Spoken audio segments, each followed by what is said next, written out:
Hello,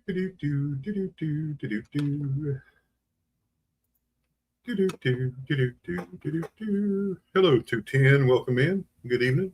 Good evening, 210. Welcome in.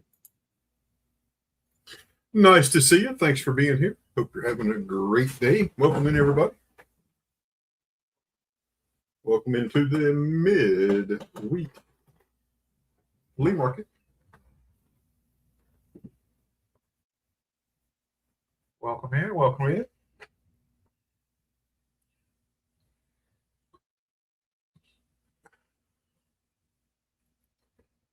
Welcome in, everybody. Welcome in. Thanks for being here. Appreciate you stepping in here today.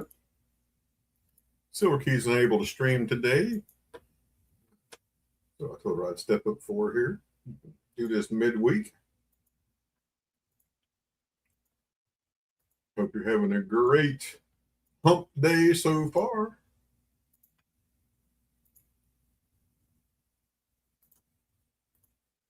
But good to see you. Make sure you hit that thumbs up as you come in the room. If you're not subscribed, make sure you hit that subscribe button at the bottom. If you'd like to send emails, you can send an email right there. silver.ashes.66@gmail.com. I'll bring your emails up here shortly. If you'd like to join the panel, over there on the bottom of the chat, it should be pinned, a link to come up. As long as it's legal by YouTube terms, you can buy, sell, trade, whatever you want to.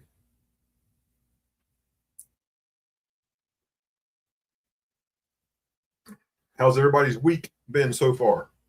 Let me know in the chat how things are going. Good, bad, ugly. How's it going?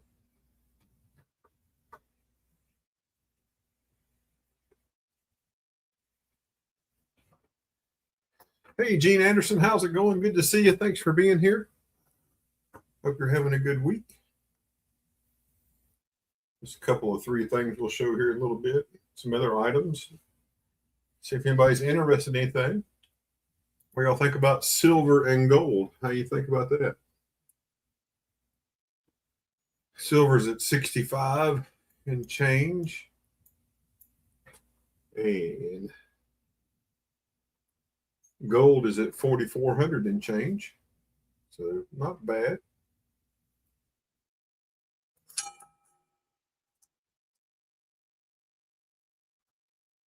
So far, so good. Nice, nice.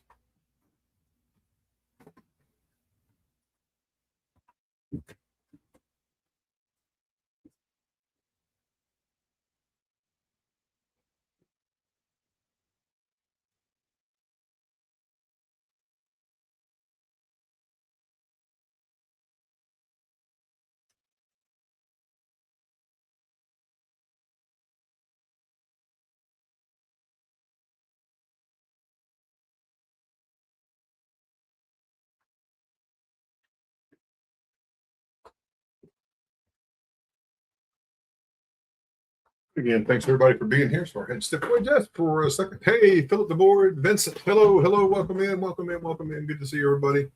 Thanks for being here. I really appreciate it. Every purchase tonight will get one of these. This is the new sticker. Hey, Casey, your channel sticker here. Pretty neat little sticker, and I'll even sign the back of it for you. They're pretty cool.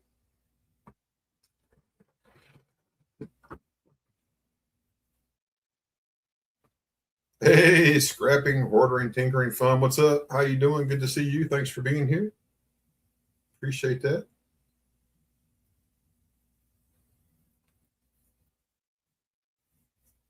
All right. Well, we got 9 in here, and we've been streaming for a few minutes. If there's anything you're looking for, make sure you let me know in the chat what you're looking for. We'll see if we have it in stock.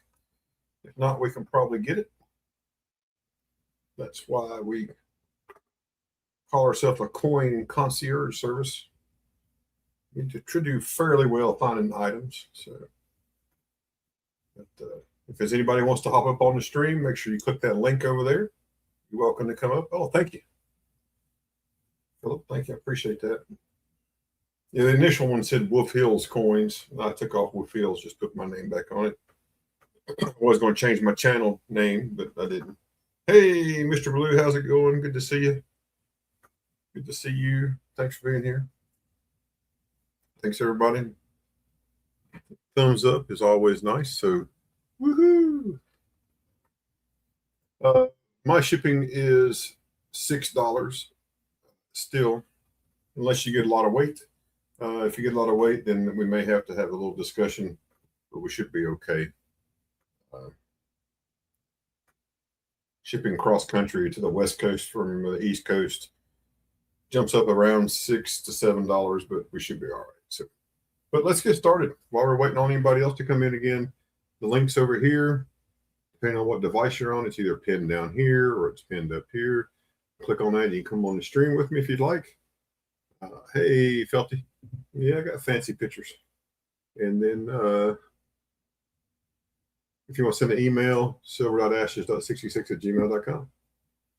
We'll go ahead and get started. If you purchase from me, I ask that you send me an email. My shipping is $6. You can pay PayPal, friends and family. You can pay Cash App. You can pay Venmo. Just drop the $sign, or you can even do Zelle. So I have all of those methods to pay.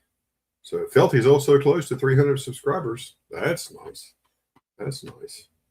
So up first is widow's mites.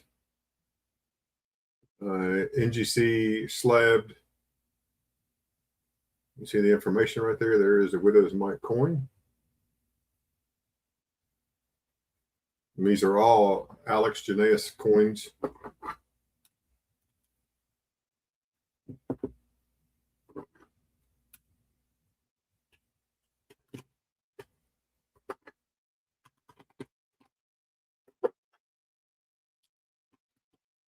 So I have 8 of them. At least 8 right now. I could have maybe 10, but I think 8's the number I'm going to stick with. But if you're interested in a widow's mite, that would be $45. $45. You can go search the comps, and I think I'm very, very fair on the pricing right there, but you can see the information right there. Talks in the Gospel of Mark and Luke, different chapters. There it does talk about the widow's mite. And so if you're interested in that, you can look those up. It talks about that right there. But all she had was 2 widow's mites, and that's what she put in. And what she put in was worth more than what everybody else put in with all the silver that they did. If there's any interest in those, just let me know. I have 8 of them. If you take more than 2, we'll do a better deal. 1 to 2 is $45. If you take more than 2, I'll do it for $40. So if you take 3, I do $40 each. And I have at least 8 of those available. If there's any interest, let me know. Make sure you share out the stream and click that thumbs up. Talk in the chat. That's always good when you talk in the chat. Because if you're talking in the chat, looks like we're doing some stuff here and we're hanging out. So it's always a good thing, right?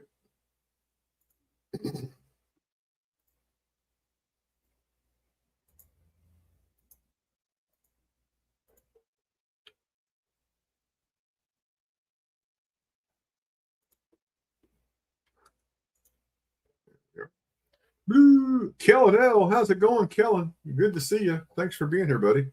Hope things are going well for you. A little firefighter, buddy. Here's a 36D wheat cent, graded Mint State 66 red by NGC.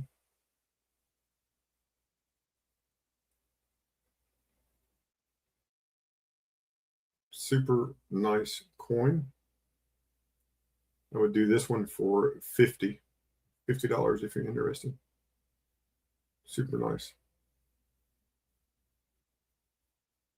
Just working on. I hear you, man. I hear you.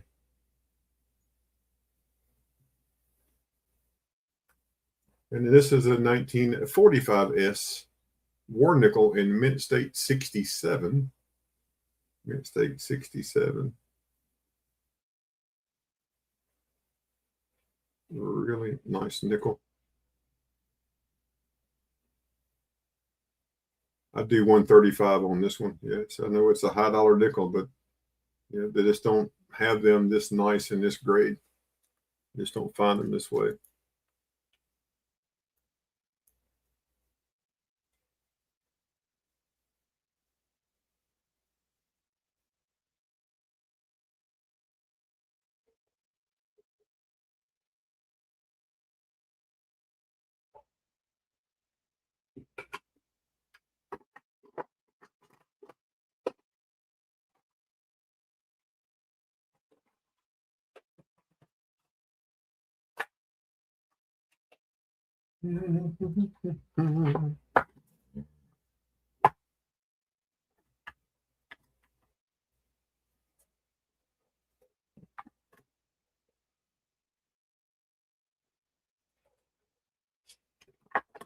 Anybody looking for anything particular? Let me know.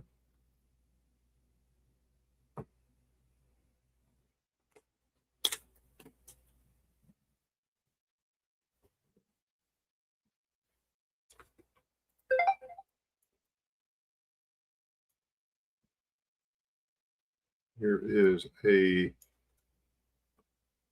cap bust, half.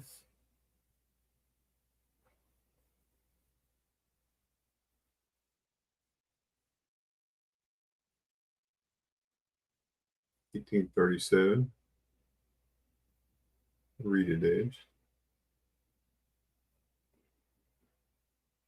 Do 160 on this one. 160.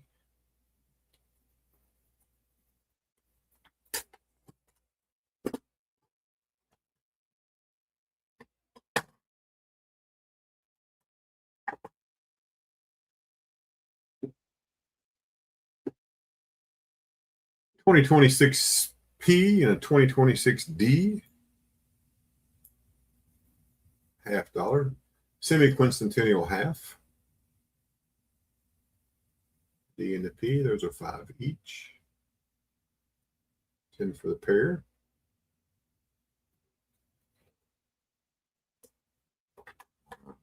Also have a P&D set of the 2026 Innovation Dollar. This is a Steve Jobs dollar. Make something wonderful. Steve Jobs. And that pair is $12. That's the P&D set.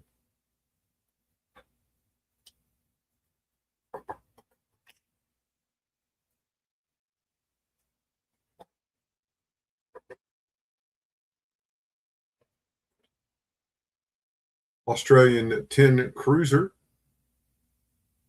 1 ounce of sterling silver, minted in 2001 out of Austria. Fancy beard and hair ribbon there. There's a reverse. 2001.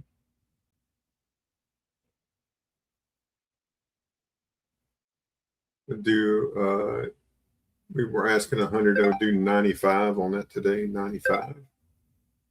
If there's any interest, 95. I got your emails, Philip. Thank you. We'll get those up shortly. 95 on that.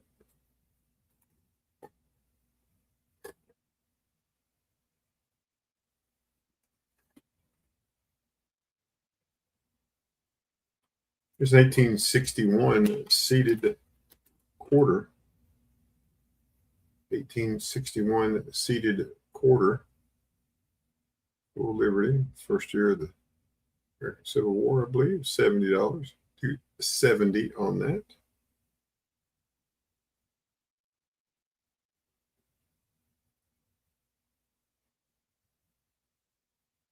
Really nice eagle there. Thanks everybody for being here. Appreciate that. Make sure you hit the thumbs up.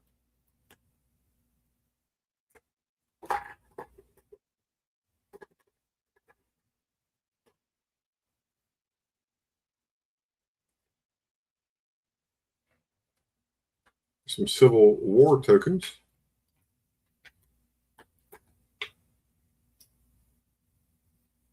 Versus 1863 Civil War Indian head cent style. On the reverse, it says not 1 cent. That one's out of the flip. I'll tell you the new flip. Here's 1863 Civil War token redeemed at the DL Wing Company out of Albany, New York. It does have a hole. Union flower. And the last one is from 1863. Time is money. Exigency. 1863. Rider on a horse. Hussey's Special Message Post in New York on 50 William Street. Choice on any of those is $25 each. $25 each for choice. If there's any interest there, 25 each. Choice.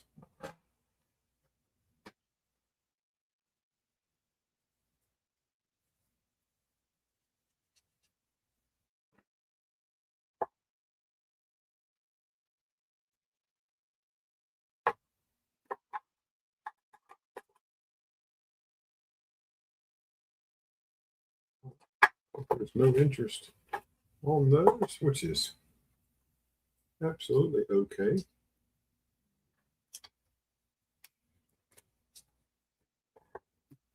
Show just a couple more things here, and I'm going to go over to email for Philip, the board. He sent some emails in. There's nobody in the basement. Appreciate everybody spending your time here this Wednesday evening, coming over, hanging out.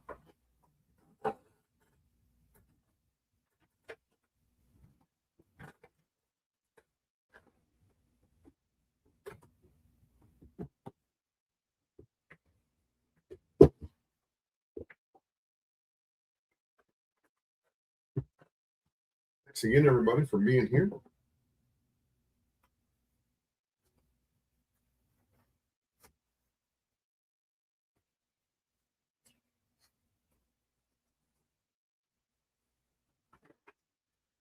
So this is a choice. Hey, Ben, how was supper? This is a choice. And we'll do this choice. It'll be an auction starting at $70. Choice starting at $70. And here's your options. 1878, first year Morgan. Well, yeah, come on back. You got it, Vincent. Thank you.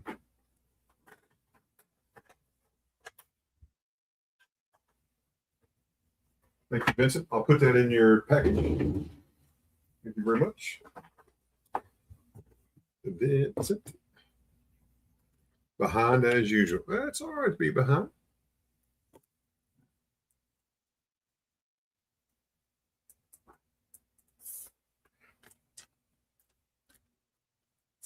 Got you good, sir. Right there.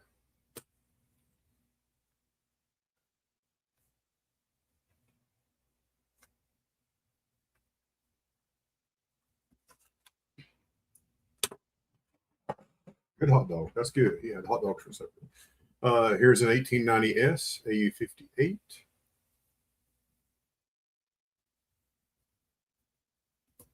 $1898.0.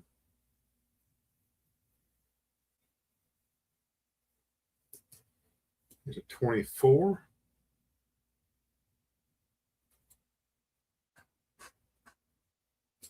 $24S. Excuse me, $24S.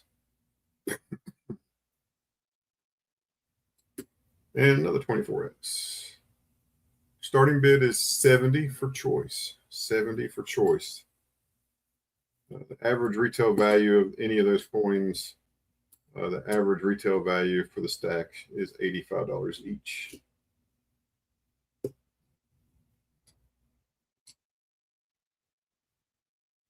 If there's any interest in that, let me know.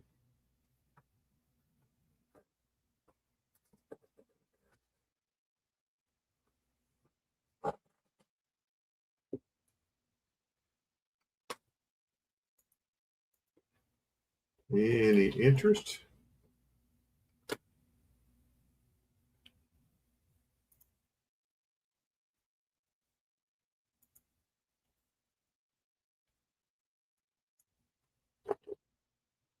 Melt on a Morgan is about 51 right now. And of course, these aren't melt coins. Yeah, these aren't melt coins. I did sell a bunch the other day for melt. Let's actually sold 21 for melt, but these aren't melt coins. So a little bit nicer coins. But I see where you're coming from. I got you. I got you. Sir Mollington, welcome in. Good to see you. Thanks for being here. I really appreciate that. Thanks to everybody for stopping in. Make sure you hit that thumbs up. Oh, you want me to show that, Ben? Yeah, I'll do that. So some of you may remember a while back we showed you some Mexican coinage,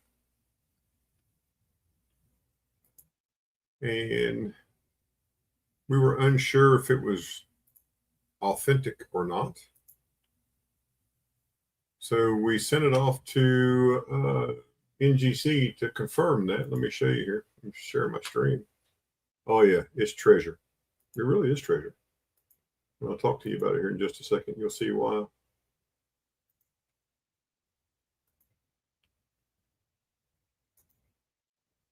So if you recall, you saw this coin when we picked this up. We had it in the raw. It is an 1810 Mexico Sombrete, 8 real. There's the coin right there. So it came back real authentic. It is XF details cleaned, and that's okay. Super nice coin. It is. A lot of people will tell you it's rare and all that stuff. This is a rare coin. Not many of them have survived recent auction comps. Recent auction comps of this coin in a lesser grade was $12,000. It was a straight. Hey, Kevin, how's it going? Yeah, it was a straight grade VF30, and the auction comp was 12 grand. So we're actually working with a buyer right now to buy this coin. So we'll let you know if we sell it. We're hoping we do. Yeah, it's crazy, man. This thing is just a nuts coin. But it came back authentic from NGC. PCGS wasn't sure if it was real or not. They said they were unable to authenticate it, but they did here. So, which is good. We'll take it. And then we also got this coin back. Let me share this coin with you. So this is another coin that we sent off. We sent this to PCGS, and this is an 1814 Guadalajara 8 real. They sent it back XF details cleaned. NGC said they were unable to do anything with the coin. They thought it had PVC damage, but this is a super nice coin. Came back. We're also working a deal with the same person on this coin here. So super nice coin. They did a really good job taking the pictures. And I will say that they sent these grading back quick at NGC. Just saying. Yeah. So it was a VF13 sold for 12 grand on the other coin, but yeah, super neat stuff. So that's some of the treasure we pick up.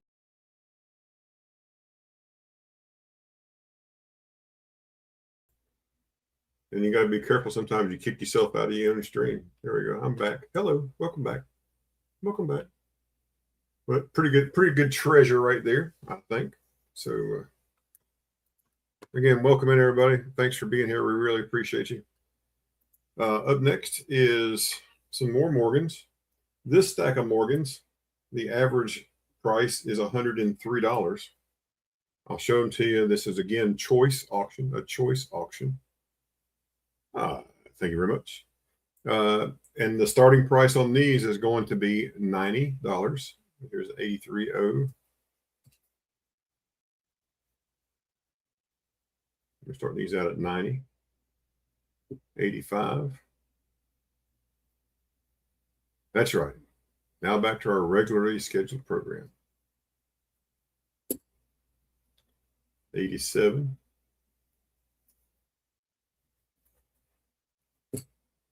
81S.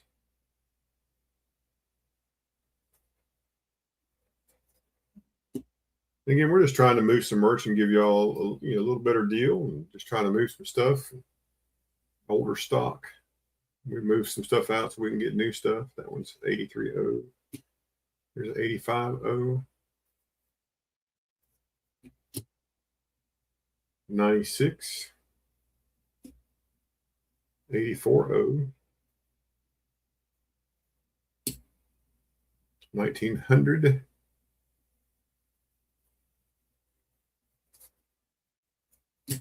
1898.0. This one has some die cracks on it. Another 84.0.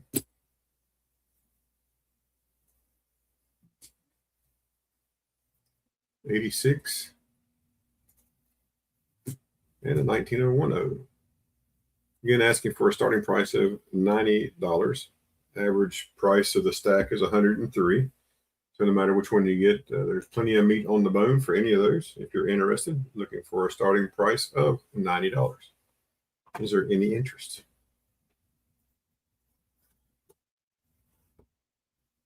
Any interest?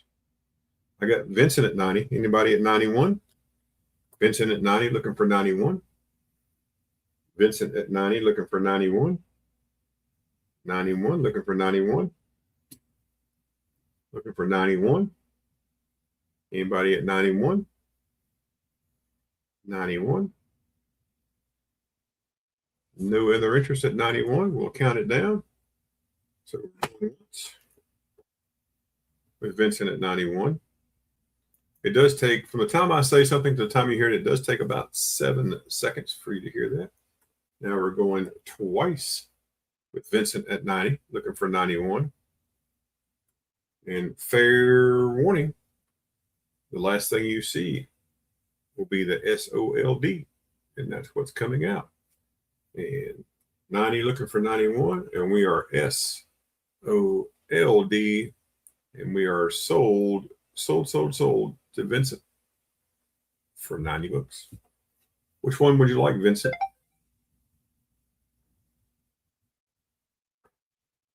Which one would you like? 83.0, 85, 87, 81S, 83.0, 85.0, 96, 84.0, 98.0, another 84.0, 86, 010, and a 1900. Which one would you like? Yeah, you saw me pull that one out, didn't you? When I saw you did, I knew which one you was wanting. Thank you, sir. I appreciate you.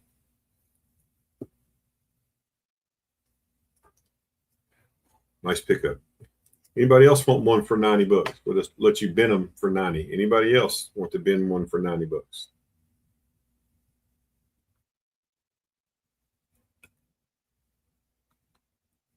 Anybody else? Anybody else?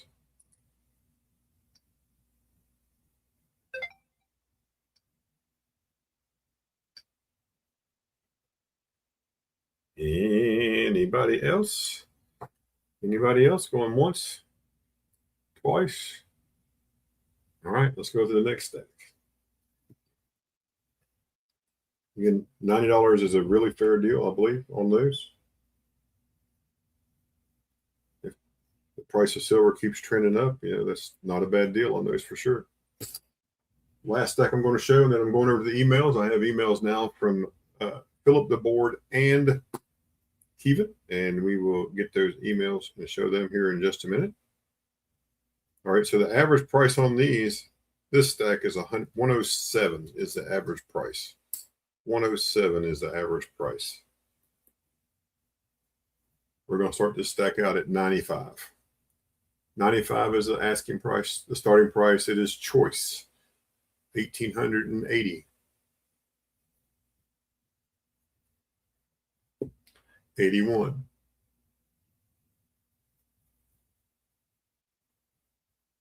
These aren't Cole Morgans, folks. These are nice Morgans. Here's an 83.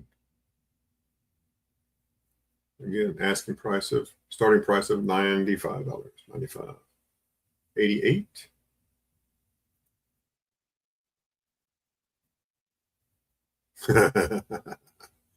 Yep, 88.0.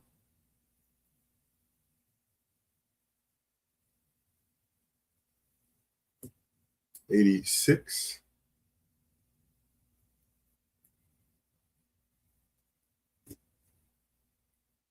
98.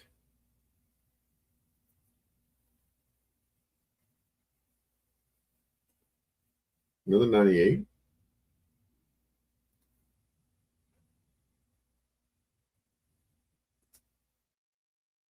99.0.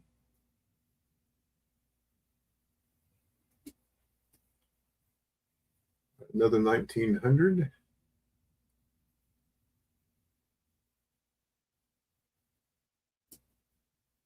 1904.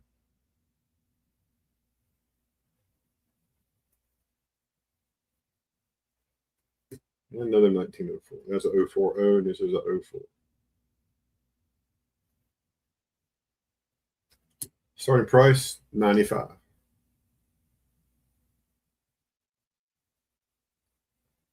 Opening price of 95.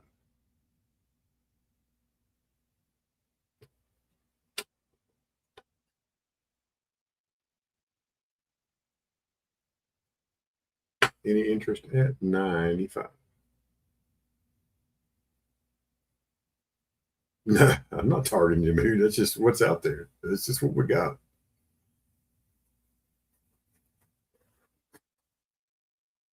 We got 95 with Vincent.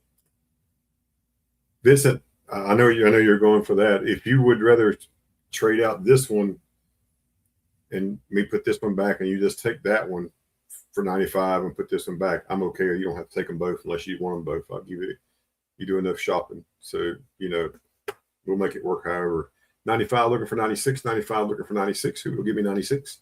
96, 96 looking for 96, 95 looking for 96.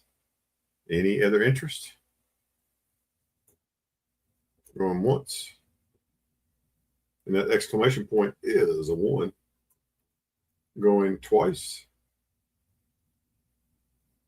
With a fair warning.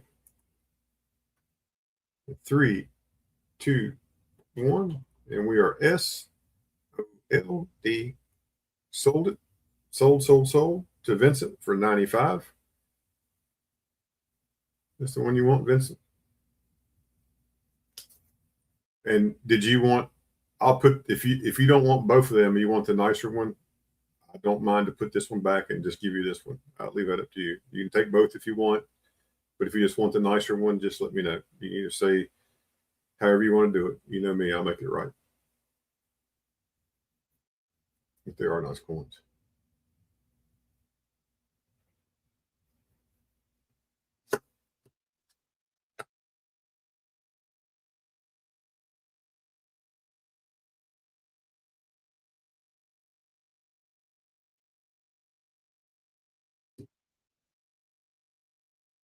Okay, I'm with you. So you're going to take these two for 95 each, and we'll put the other 1900 back. Not a problem.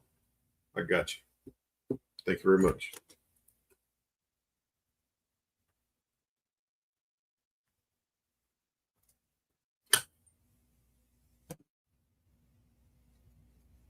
We can make that work. And anything here in the stack, folks, if there's anything here in the stack you like, anything right there, I'll let you bin it at 95. Bin at 95. If you're interested, bin it at 95. Just let me know.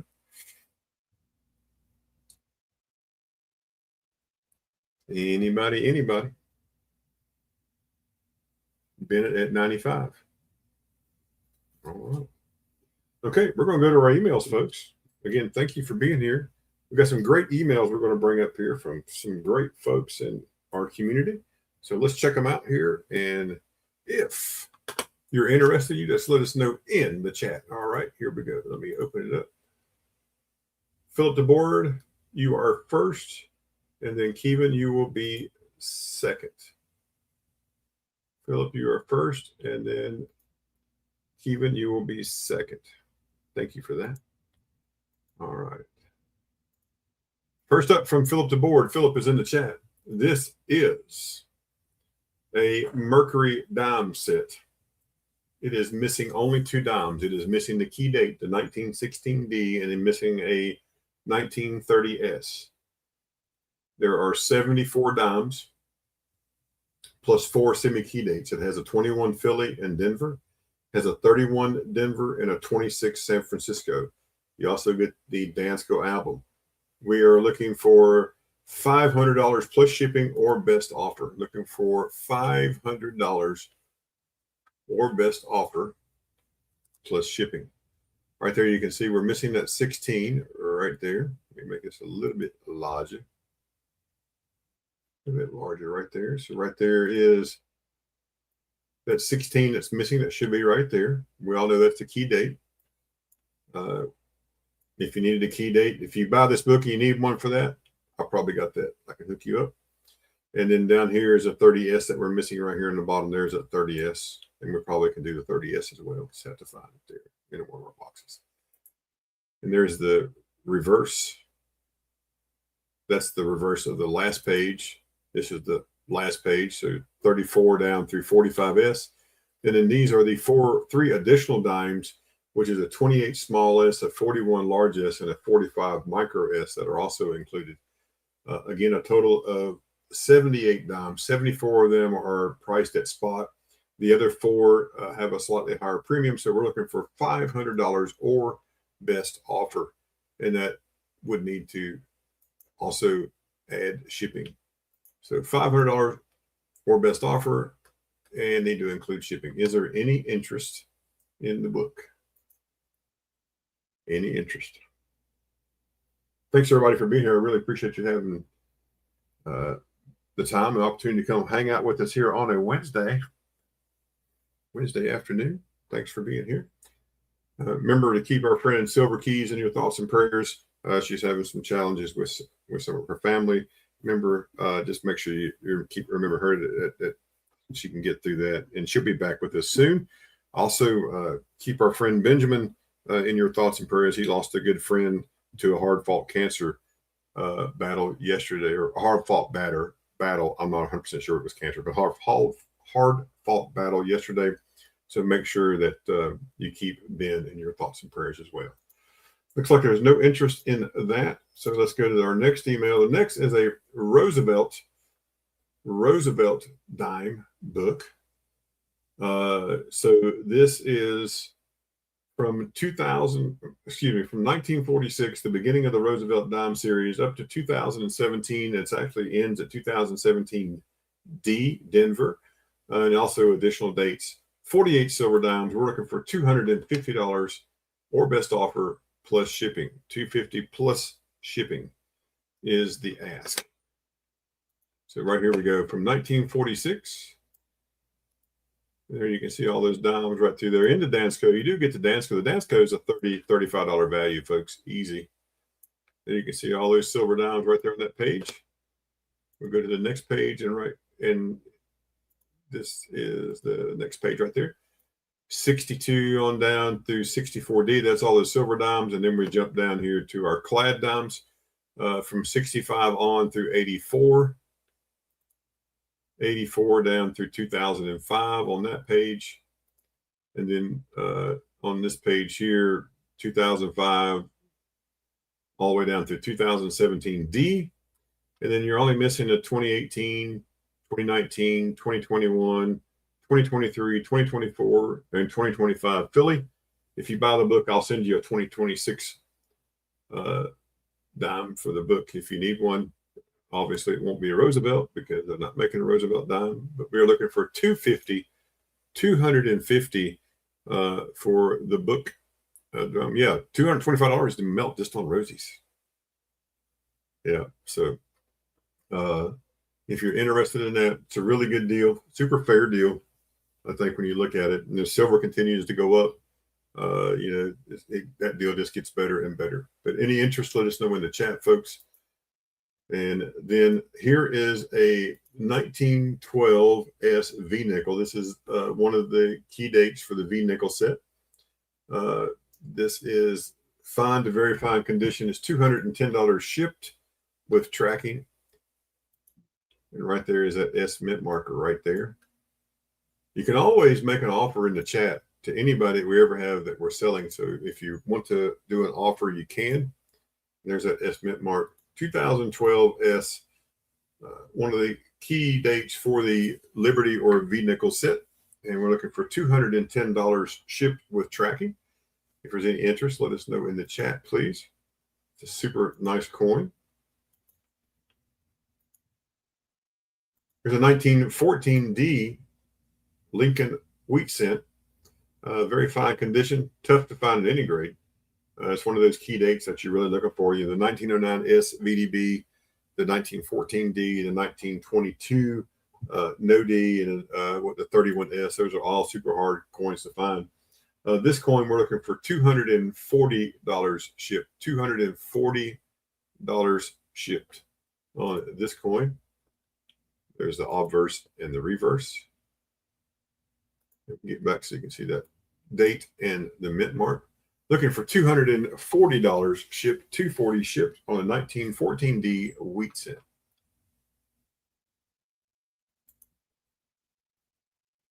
Any interest? Thanks to all 20 of you for being here. I really appreciate it. Make sure you hit that thumbs up. And then we're going to scroll right up here to the top. The last thing he has to offer today is, this is the 2020 Australia 20, I think it's supposed to be 2-ounce silver $2 surfboard coin, NGC graded with a mint state 70 grade. Only 2,500 coins. This is $400 shipped. $400 shipped. Man, is this not cool? 400 shipped or best offer. It's a 2-ounce surfboard. So pretty. Almost looks like Japanese art, right, on this Australian surfboard. I really like that. There's a reverse right there. 2022 ounce, 4-ounce fine silver, $2. Slabbed by NGC. We're looking for a $400 or best offer. $400 or best offer. I don't know about you all, but I think that thing is cool. Oh, it's a big slab, yeah. So that is so cool. Just know that you can always make a reasonable offer to any of our folks that are selling here. This thing is super cool.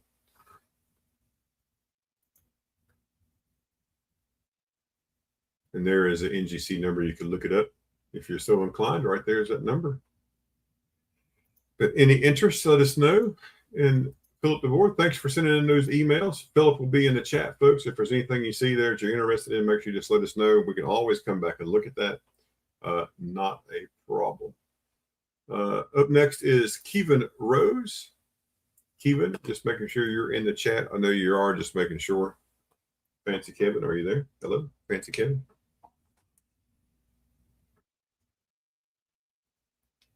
There's Kevin. Yeah, save as a 5-ounce quarter slab. Yeah, so that's a big slab. That thing is long. And so here's what Kevin has. Kevin has a handmade carnelian pendants. These are copper. They are $37 each shipped, and we'll show them to you right now. So here's the first one. Again, handmade by Kevin. Does come with a certificate of authenticity. If that's not right, you'll let me know. But Native American made. So a lot of handwork goes into making this, craft work making this. You know, it's beautiful pieces. That one almost resembles a manta or stingray shape, but it's nice. There's the Kevin Rose mint mark and the 3/9 fine stamp for 3/9 fine copper.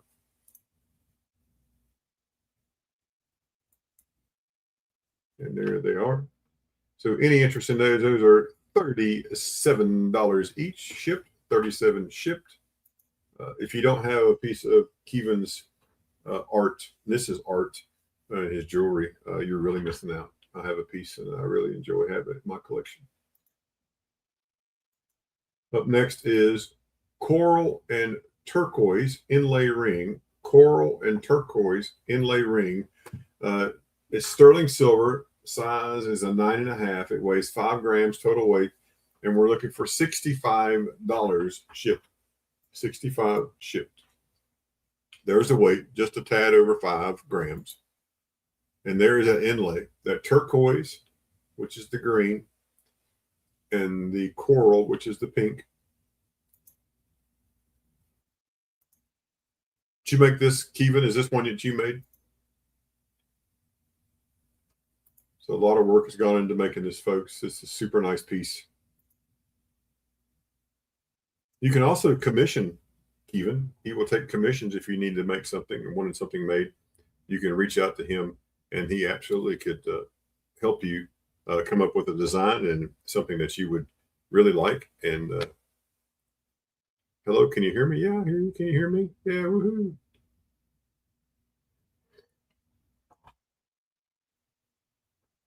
So he saves all those chips from everything else that he makes, and he puts them right in here. So a very, very beautiful piece right here, folks. Again, $65 shipped to you. Is size 9.5. Up next is a chrysocolla pendant. This is 3/9 fine silver, handmade by Kevin. It weighs 8.3 grams, and this is $55 shipped. $55 shipped. There's the pendant. Excuse me. The reverse, there's Kevin didn't mark the rose in the 3/9 fine. So that would look beautiful hanging around your neck. Again, this is $55 shipped. Excuse me, 55 shipped.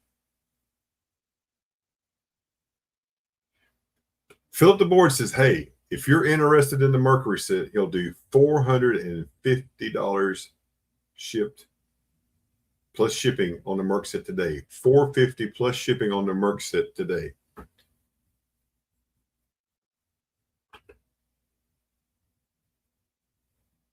If you're interested, just let us know. And again, this is a chrysocolla pendant, $55 shipped. Very beautiful piece. Is chrysocolla, Kevin, is that related to turquoise? That stone, is that related to turquoise? Or is it something totally unrelated? It just looks like it.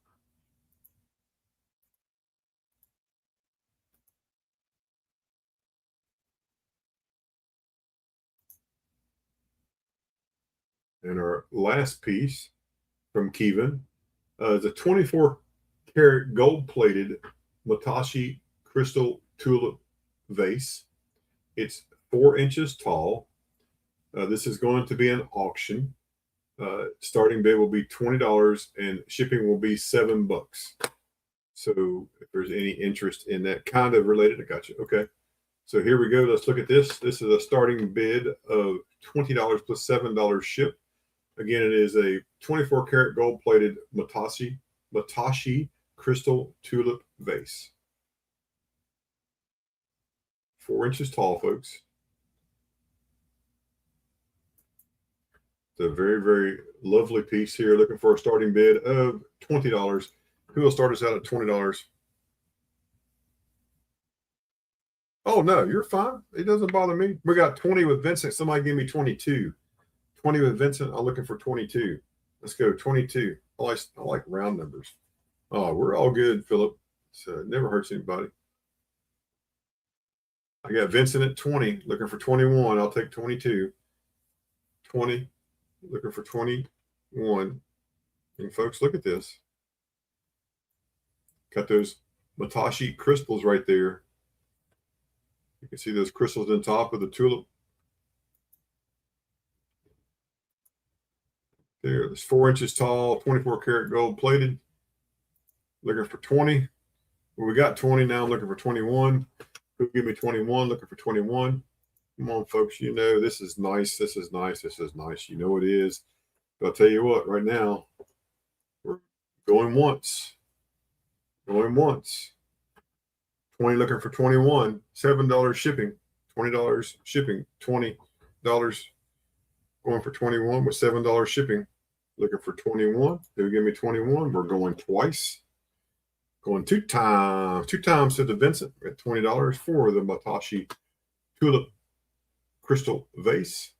4 inches tall. Right there, the bottom. And fair warning, folks. Fair warning. Fair warning. And we're going to be SOLD here in just a minute. So we are SOLD. LD looking for 21. Looking for 21, and we are sold to Vincent for 20 plus 7. Congratulations, Vincent. Nice.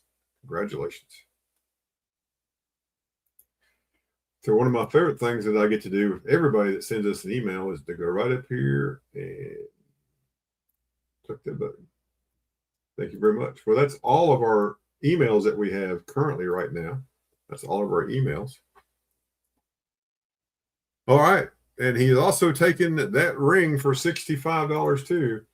So we're taking that coral and turquoise ring for 65. So let's get that one out of there too. There we go. That's the way to bundle it up, save on shipping cost. Absolutely, that works great. Congratulations.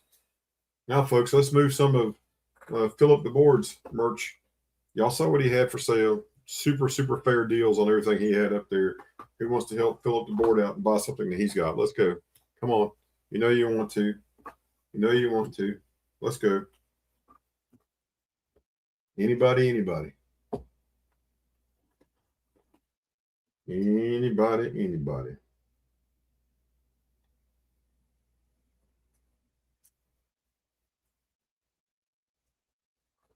Well, Vincent's excited. Heck yeah, Vincent's excited. Woohoo! Let's go, Vince.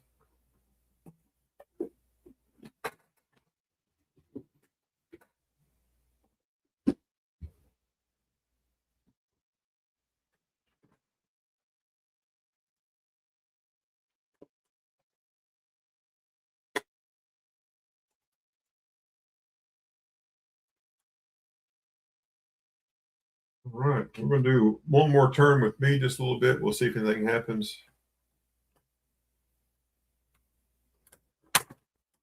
Philip the Board. Matt says, hey, if you fill that thing up the rest of the way, he'll take it. Well, you know, of course, adding that 16D adds about $700 or $800 to the cost, but at minimum. But, you know, we can make that work for you if you're interested. We can make that happen. If you're interested, we can get you filled up, Matt. I know you already have those coins, though. I know you. You already have that kind of stuff. I know. Let me show this to you.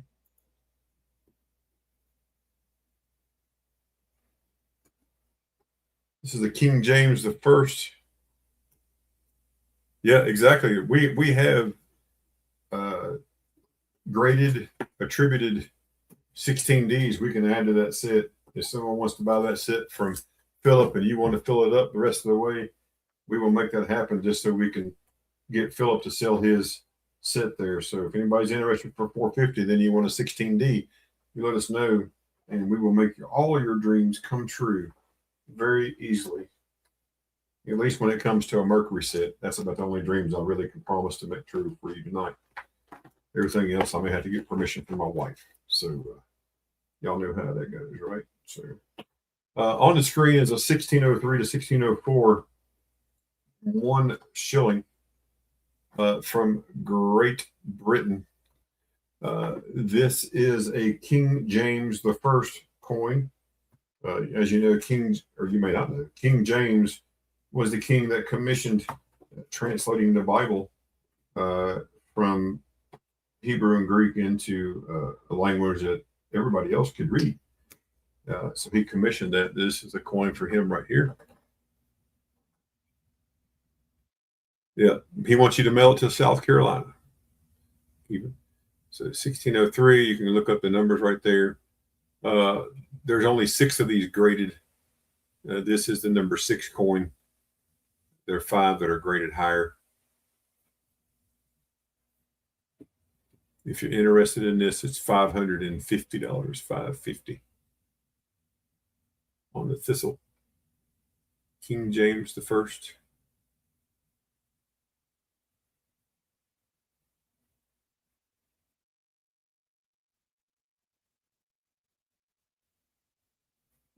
And this is $550. It is pretty there.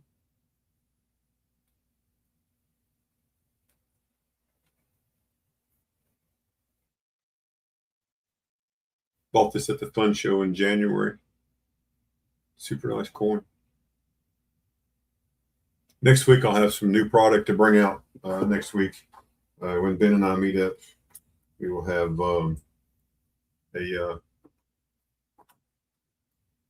Norse thick in Mint State 62 for sale next week.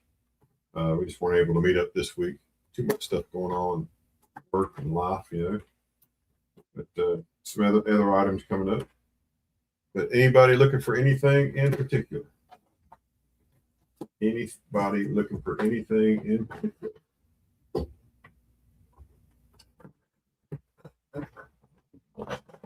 Look, do you have any requests? Any requests?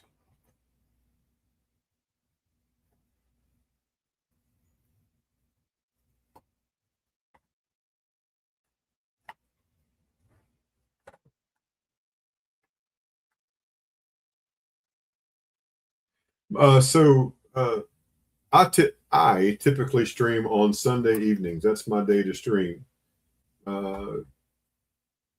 Sometimes, let me just give you the breakdown. It's easy. Let me start on Sundays. It's from Mothington. So on Sundays at noon, and this is kind of like our little community schedule. Sundays at noon is Mama T's. She has a flea market on Sundays, starting at noon, going to about 6 p.m. Yes, there is Ringmaster Ray. Hi, buddy. How you doing? Good to see you. I haven't seen you in a while. So Sunday, Mama T's from noon to 6 p.m. Eastern. I typically stream right after that from 6 p.m. to about 7:30 or 8, just depending on what happens. After that, sometimes on Monday, Sir Mothington, we have Big T Coins is on Monday. He's starting at a new time at 8 p.m. I'm not sure if he's going to keep that. It's either 7 or 8 Eastern on Monday. Wednesday is typically Silver Keys. This is this time slot. She does what's called the midweek flea market. So we kind of just tag off and on there, and I'll help fill in for her sometimes if she can't stream. And then that's Wednesday, this same time slot around 7 o'clock. And then we come back on Saturday at 1 p.m. Eastern. We have Trade Day. That's over at Southern Coins channel. Sometimes I'll stream for him. If he's unable to stream, I'll stream for him.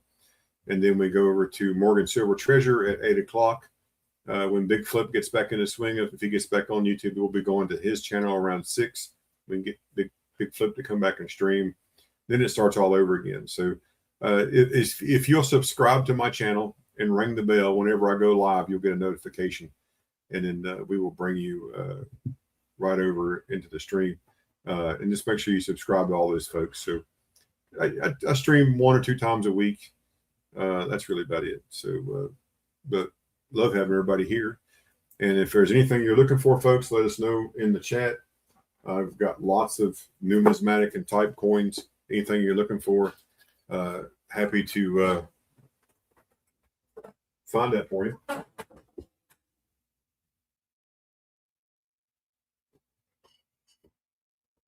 And as far as key dates, I have.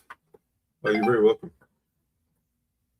You try to be a $10 Indian. Your wife said $3.50. I thought you were like a $2 Indian. I thought you a $2 Indian.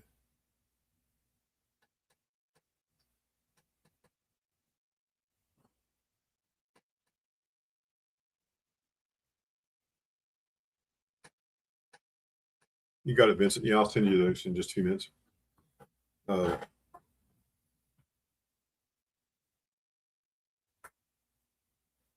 Oh, hate to hear that, Matt. That's terrible, dude. Is that recent?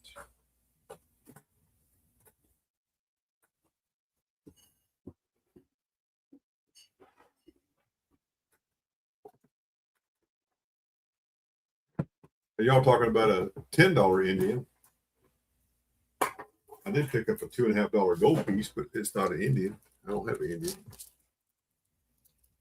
Yeah, I know. We need Southern here so we could fuss at him. I don't know where he's at. I know he's working on getting a new job, so maybe he's working over. I picked this up at the Dalton show. It's a nice piece. 1926 sesquicentennial Mint State 64 graded in a rattler. But super nice gold piece. 100 years old this year. Very low mintage as far as those that have been graded. I can tell you exactly what that is. So this coin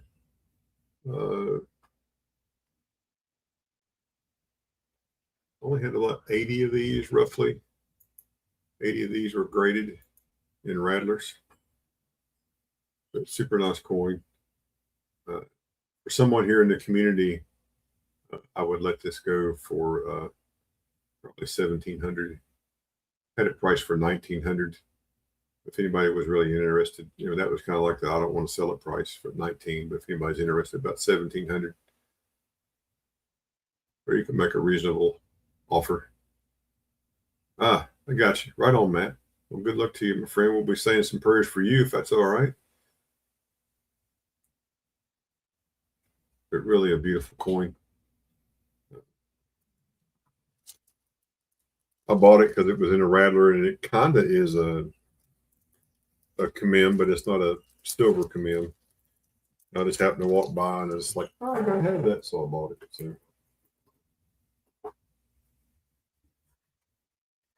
folks, is there anything that anybody is looking for? We know that Philip the Board has a Mercury dime set with 74 Mercs plus 4 other semi-key date Mercs. So a total of 78 Mercs in a dance code. It does not have a 16D, does not have a 30S, which is a common one. And he's asked best offer. He did say he would take $450 plus ship. $450 plus ship. He'd also do $250 on a book of Roosevelt dimes. It goes from 1946 to 2017 D. So if there is anything there that you're interested in, just let us know. There, he also has a 12S V nickel, the Liberty nickel, which is one of the key dates. He also has 1914D wheat cent. So if there's any of that interests you, just let us know in the chat. We'd be happy to get you connected. And he does need to move with some merch to help with some stuff that's going on in life right now. So if you're interested in that, make sure that you reach out here in chat, or if you need his information, we can put his information up in the chat. That would be good. New channel sticker.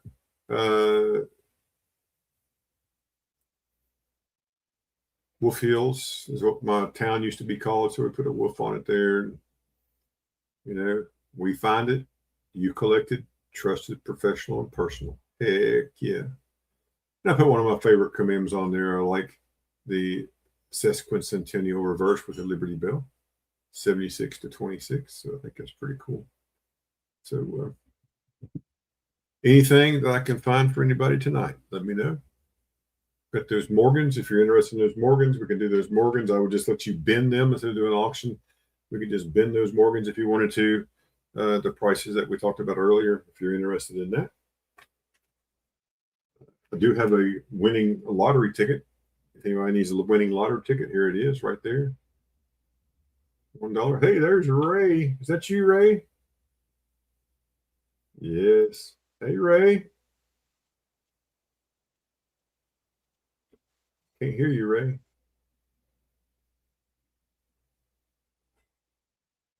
Still can't hear you, Ray. No, Ray, no, Ray. Come on, Ray. Thank you, Philip. Hey, mark it down. How's it going? Oh, there he was. Yes. Ray, what's up, my brother? Hey, how are you guys? Good. How you doing? Good. Good to see you. Busy. I hear you, man. Dropping kids off at college and getting one started in high school, the other one's a senior in high school. Oh, wow. So, yep. Busy. Busy. I'll show you some neat stuff that I have found recently. Oh, yeah. Let's see what our brother Ray's got. I know Hidden's going to be mad. Metal detecting finds. This is my second one I've ever found. Oh, that's cool.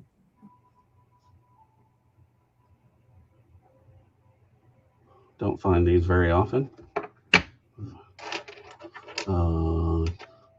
Canada, 51, 55. I think I found 3 or 4 Canada that day.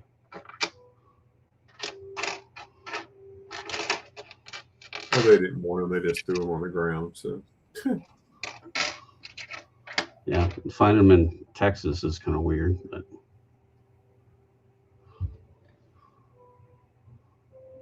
$44 did have an early one. That's a 40s. There's a 30.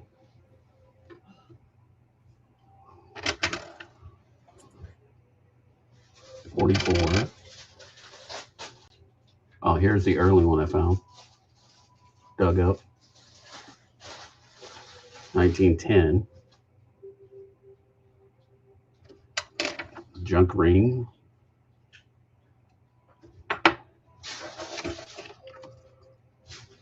There's another Canada.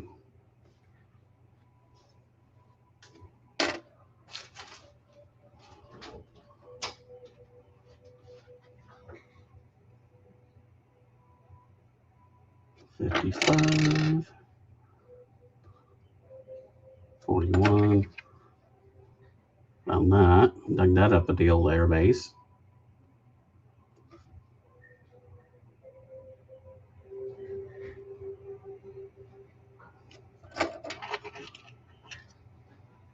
This one was too corroded. It couldn't get a date on it. that's a bummer. There's 55. 46. This one is 925. So I did get a little bit of silver. The bracelet was a surface find.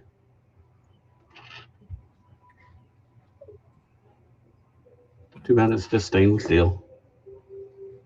Still pretty though. So nice little haul there. Yeah. So Did you find that in one session, huh? I think that was like 2 hunts altogether. Yeah. Like one day and then the next day or something like that.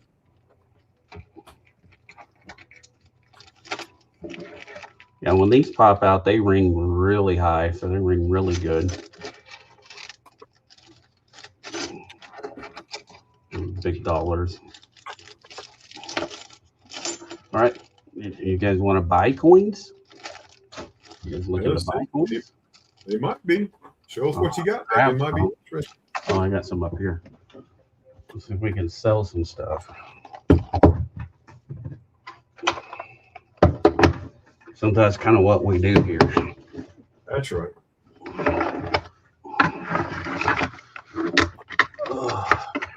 Here we go.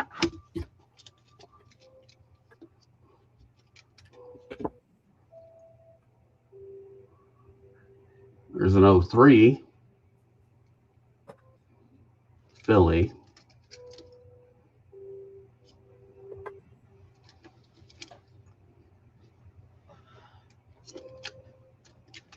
That one I have 150 on.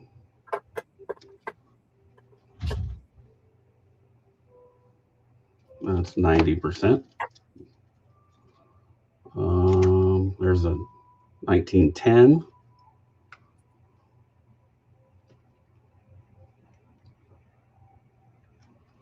Full focus. There we go. It's a 10S. That one I have 100 on.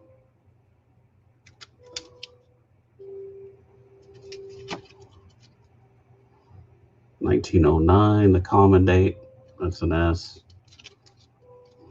That one I have 75 on it.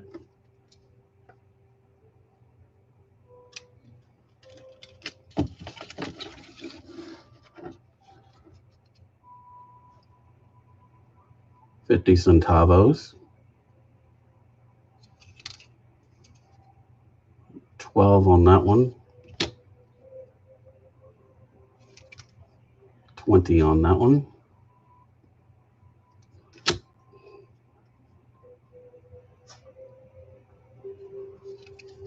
$20 on that one. Actually, 15 on that one.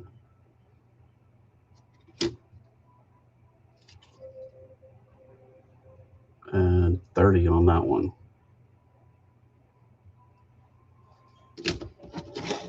Let's see what else we got here.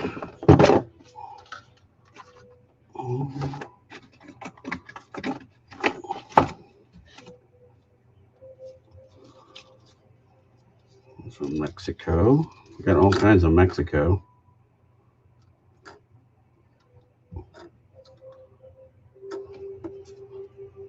$1.50, $1, $2.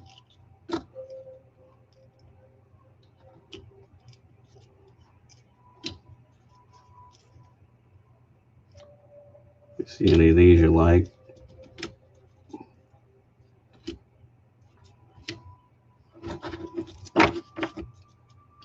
They're all the 5 centavos.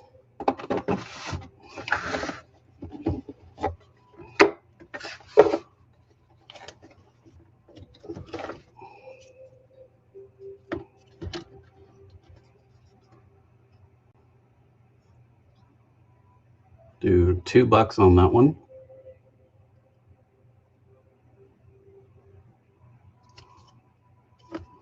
And same on that one.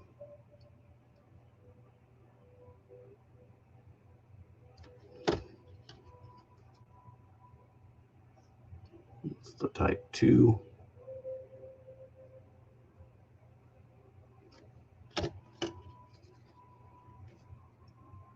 Buffalo.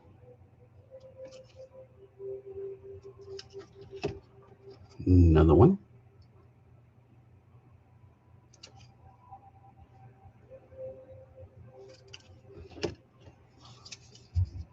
Got a few.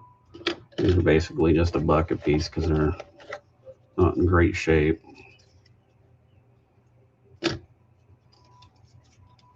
There's a 24.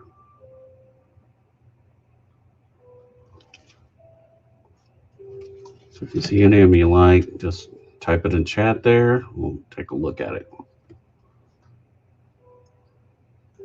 Yep. Just let us know, folks. Let us know in the chat. Anything you're interested in. I have a whole box of nickels here.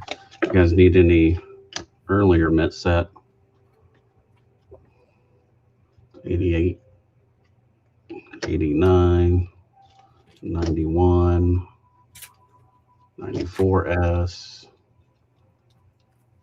That's a 53S. Uncirculated.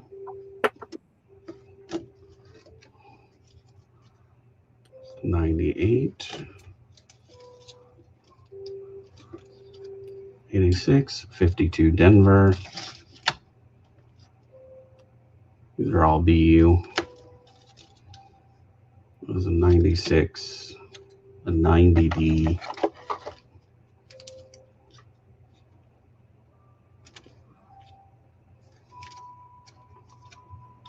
$74. And then I have some in the mint cello still.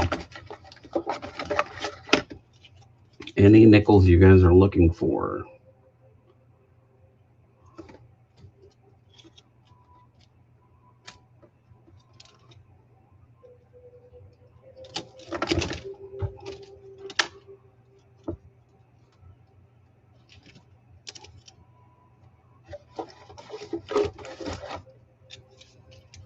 I got stacks of them here.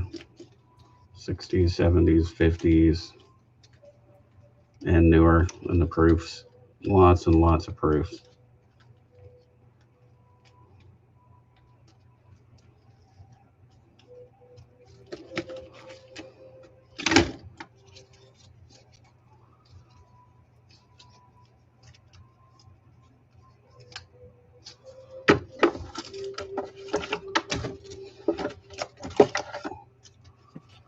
Let's see. Well, that one I'm keeping. D over D. Nice. A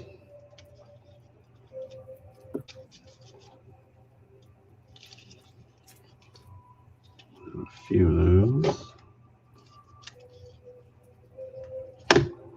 Folks, if you see anything that Ray has that interests you, make sure you let us know in the chat, okay? Few shieldies.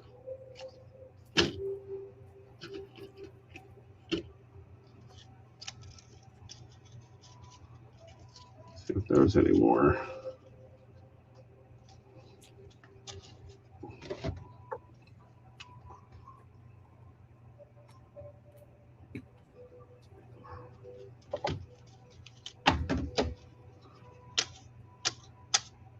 That's about it as far as nickels go. We got lots of modern proof nickels.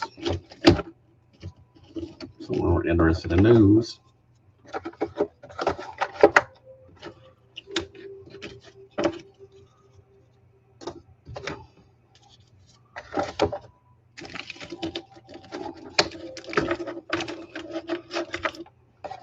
Were you able to sell anything today at all? Oh, I sold a couple Morgans and a Steve Jobs 2026 kit. Oh, well, that's good. A little something. Yeah. A little something, something. Yeah, a little something like that. But I do have, the Philippines. I don't know if anybody collects those. Everywhere from 5 centavos, 1 centavos. Very nice set of them.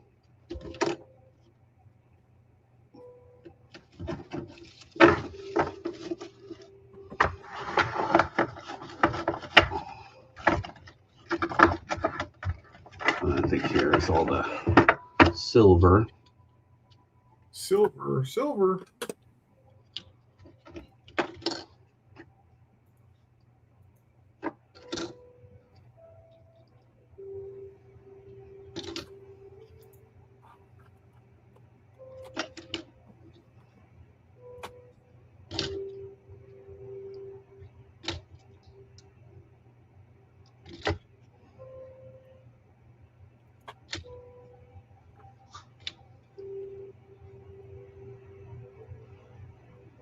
A very beautiful uncirculated one.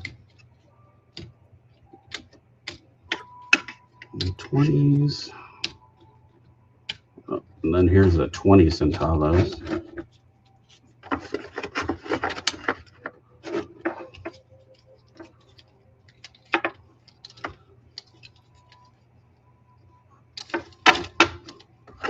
And then I'm also selling my Mexico collection too. So if someone was interested in some Mexico, I had to start selling stuff off. Let's see. Let me grab some stuff here from Mexico.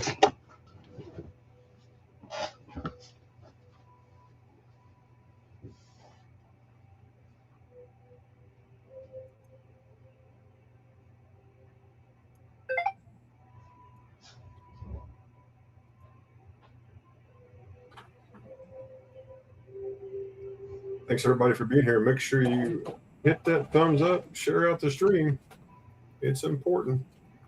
Let people know that we're here, what's going on. Because it does help. For sure.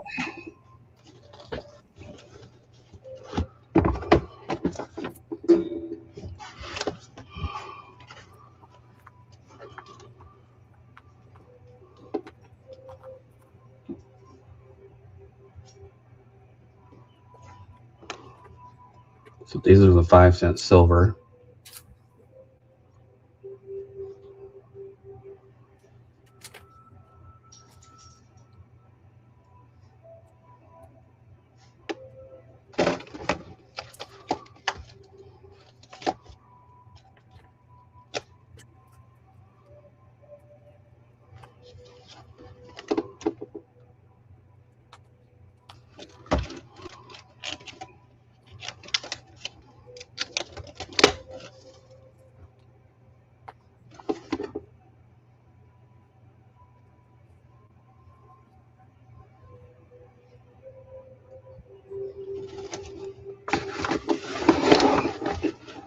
Starting off here.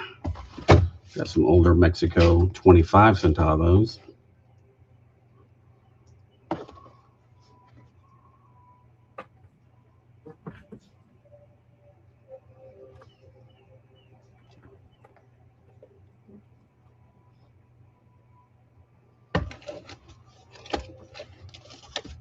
No takers on those, huh? Yep, folks, if you're interested in anything, let us know. For something there you'd like to know a price on, let us know. Ray will let you know.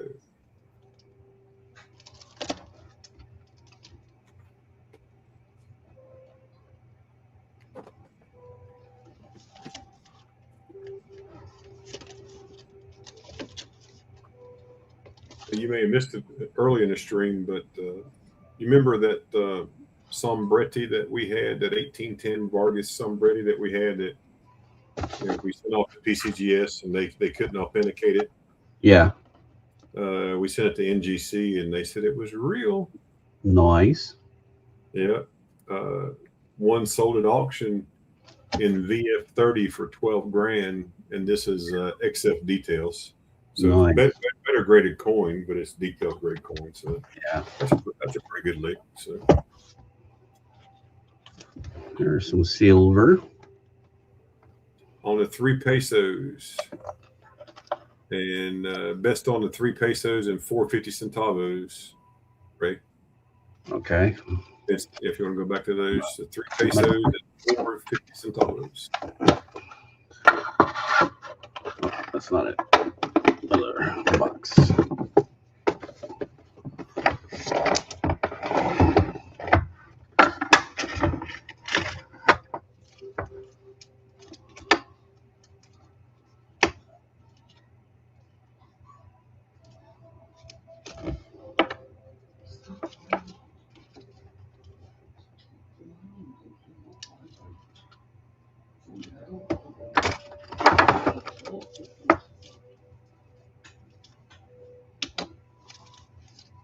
Four of the 50. Yep, there we go. Okay. Yeah, you got 4.50 centavos. And then you had 3 pesos. Yep, so that's stack of 7 right there. Yeah. Put this down real quick.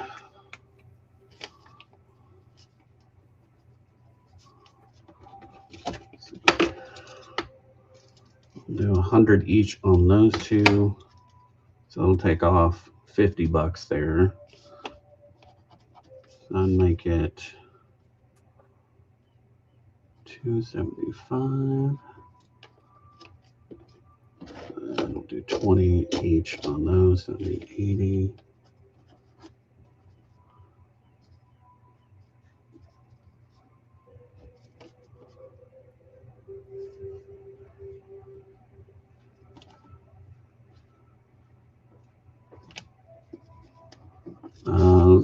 $350. I'll even take another $5 off.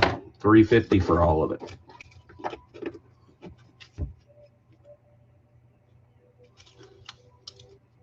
And these are in really nice condition.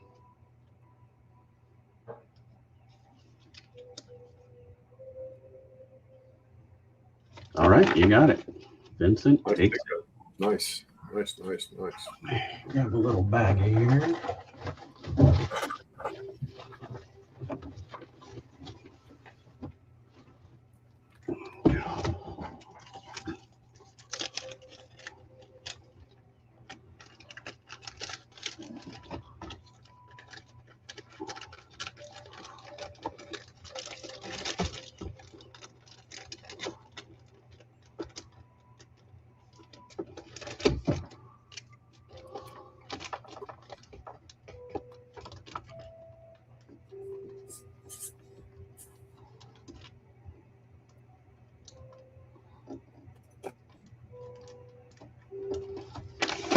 That. Were you interested in any of the small silver?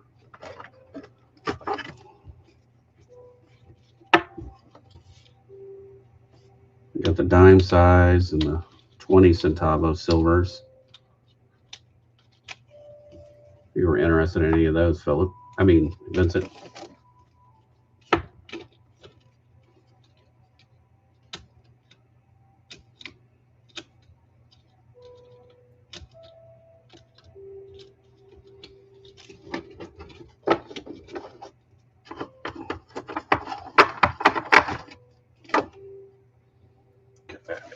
Throw some more stuff up here. See what we got. Okay.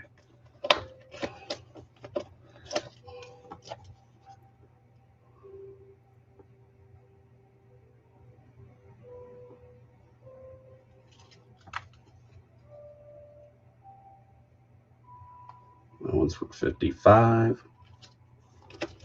That one is for 40.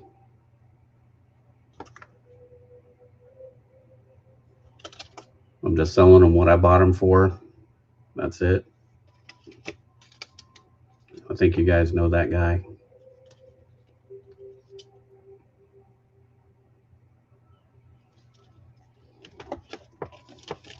Let's see, I do have the 85 Mexico. 25 peso. It is silver. Got 40 on it.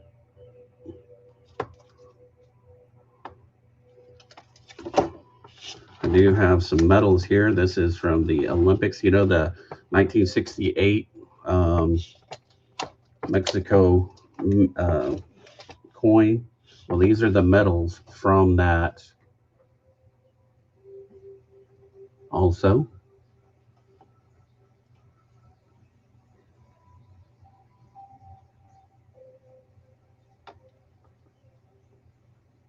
This one is, let's see, where is it marked at? It's got a mark on it. We tested it. I don't know what it says. This one is, I believe, sterling.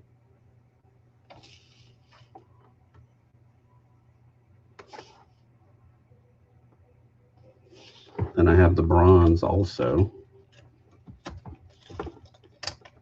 Another Mexico medal.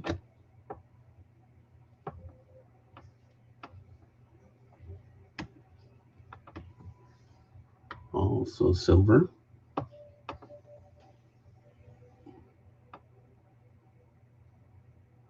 That one I'd probably have to look up. I don't remember. And I do have a lot of the 100 peso also. These are the 100 pesos. Get them out. Quite a few of the dates. The middle is sterling silver. And I would do 50 on each of these. 50 bucks.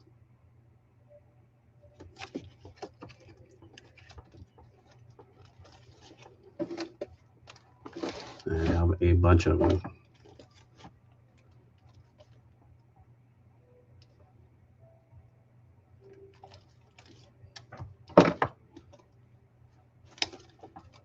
And then these are also sterling in the center. And then after 93, they went to just plating of silver.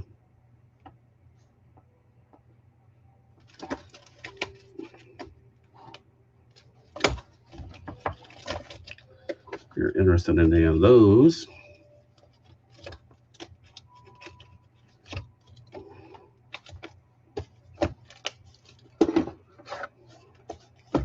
what do I have in here? Oh.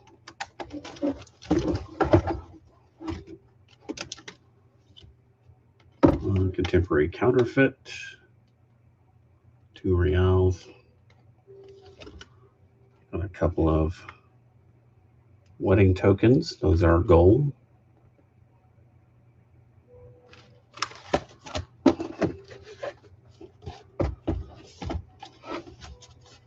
Those are the 1 centavos, the old ones.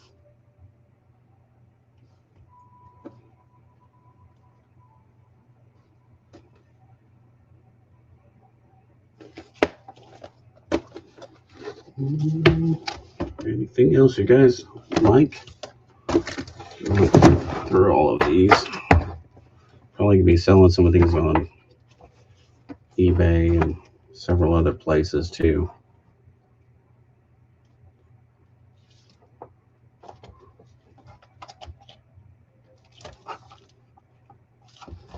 But that is all I have for right now.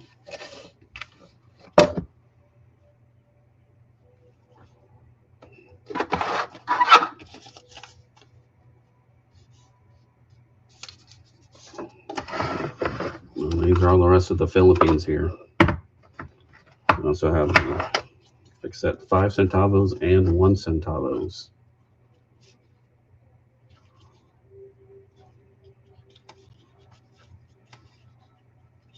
Hey Benji, how you doing, man? Good to see you.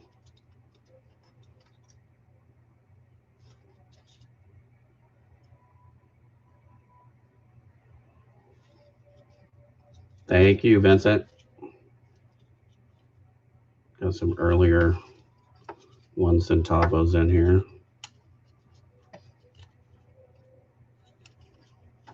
Some nice ones.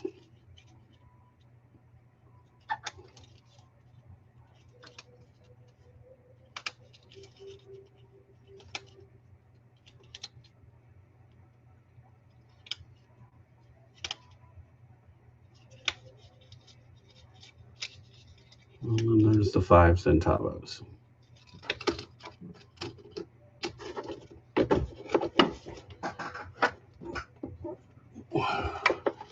I got some stuff moved at least.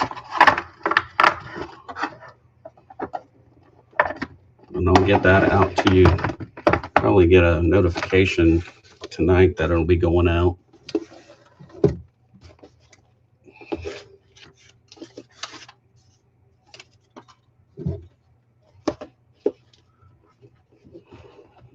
Oh, let's see if you guys like these too. Throw some of these at you.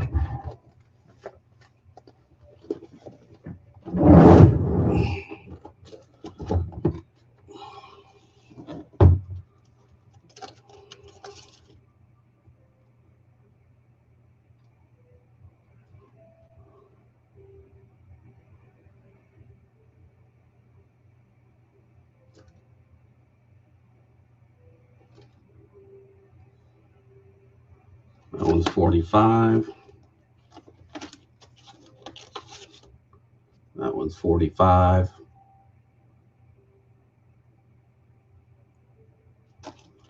Hey, there's Southern Coin. That one is going to be 45. Hey, Southern, how's it going?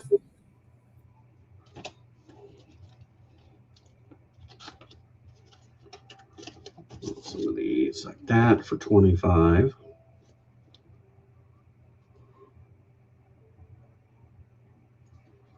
But I have a lot of Mexico notes.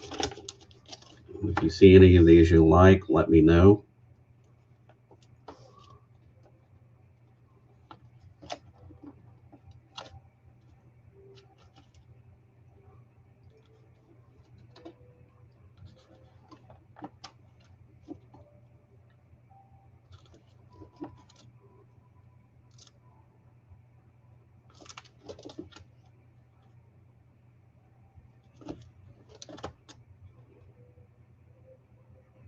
Most of them are around 1914, 1915.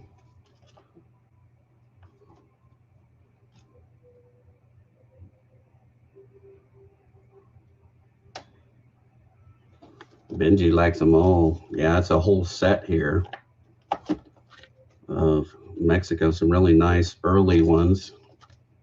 I mean, some of them are in incredible shape like this one.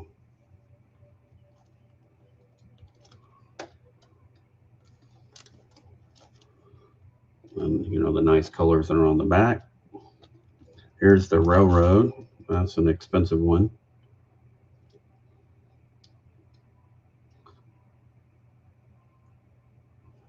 So the 5 peso that has the train on it, this is the corresponding note that went to it in 1914.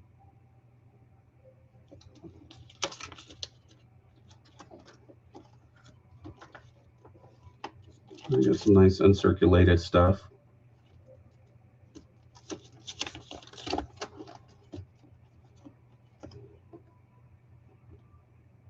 This one's from 1909.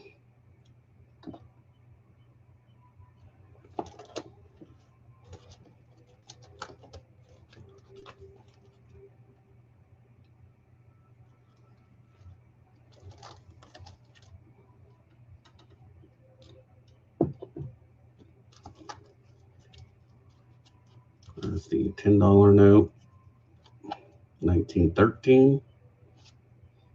This one's 1903.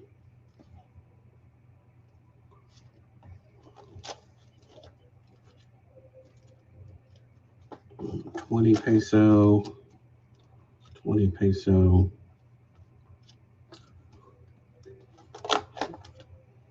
An uncirculated. And then get into the 50 peso. 1911. This is 100 peso.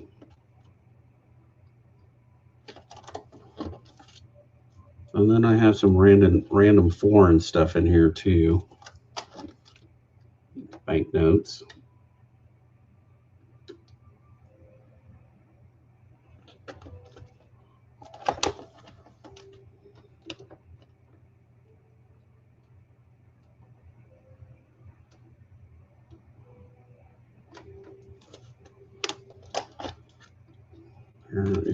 Here's a Philippines note. 1936.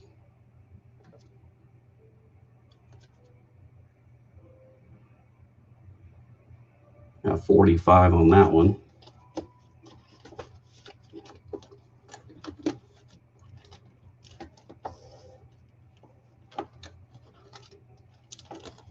Let's see. All other stuff. And then I have some graded stuff that I have gotten from Southern Coin.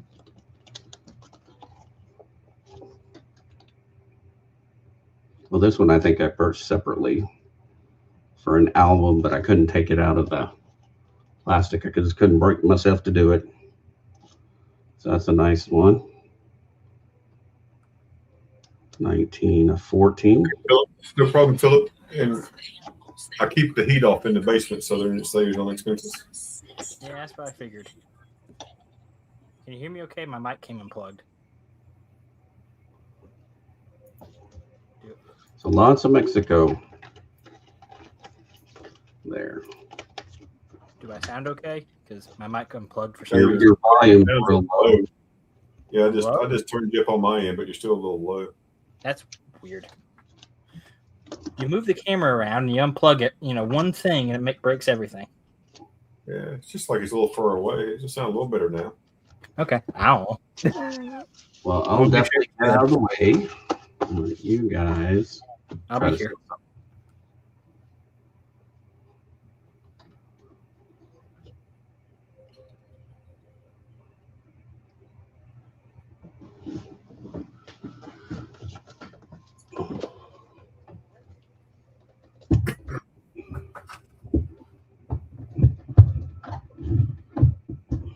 I've already sold all my Libertads, my 8 reals.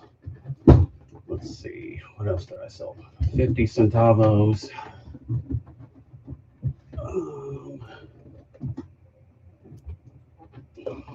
All my unusual Mexico silver I've already sold, the big stuff.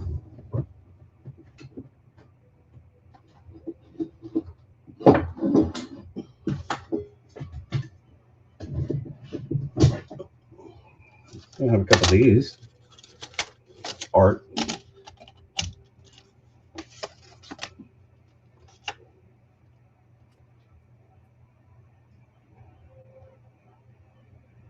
Do those at $25 each. I think that's what I paid for them. No, I paid $35.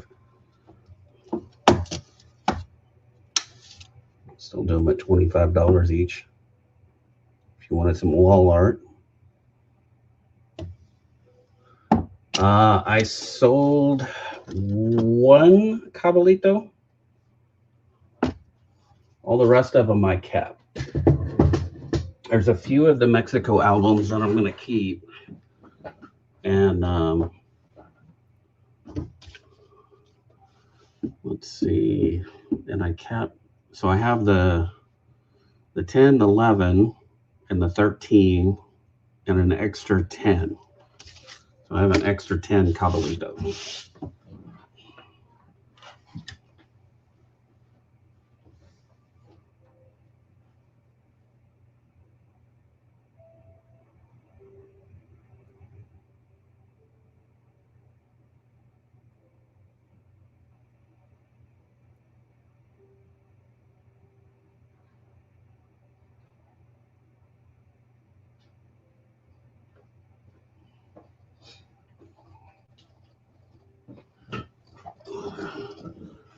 Didn't make that.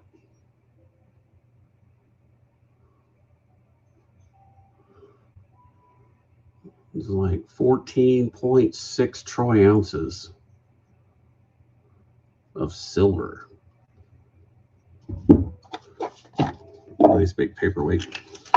So here's the other one I kept.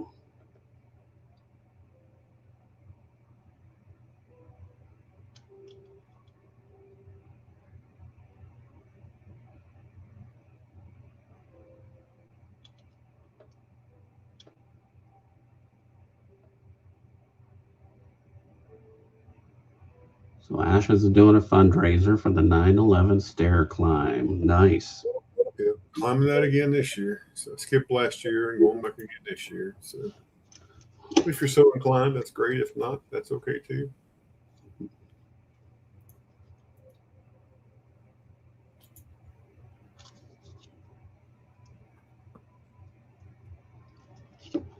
Kept some of the really nicer ones. The bees.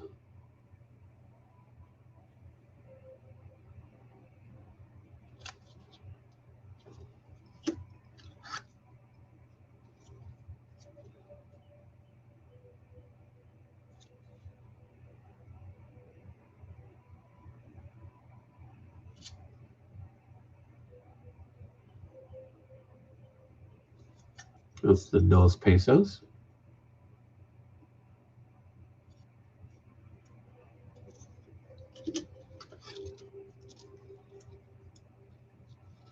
Here's one of the key dates. 1918, type 2. So it's got 15, it's 18. It's supposed to be an 8.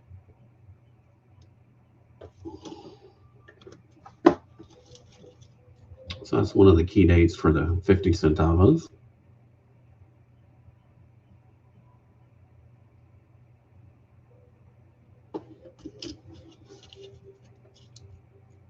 And then I got some more expensive Canada.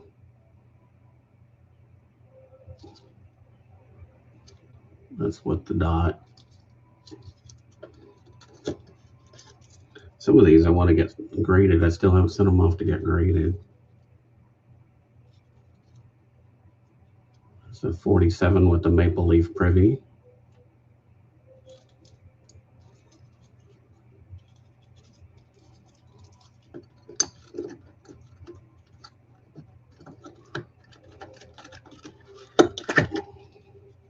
There's the Philippines. This is the half centavo.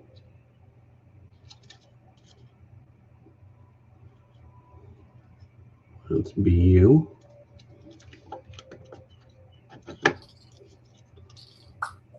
Another big coin here.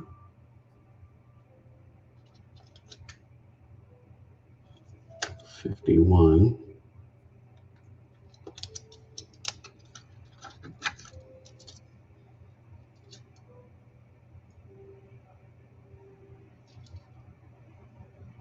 Little off center strike.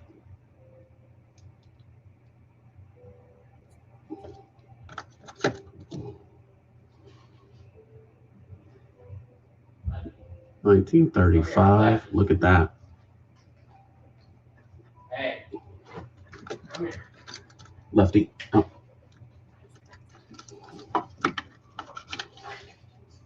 There's the 03. Half centavo. Another really nice 1903C. So it's a 3C there. Not Mexico. Or M mint. It's the C mint. And that one's got a lamination error.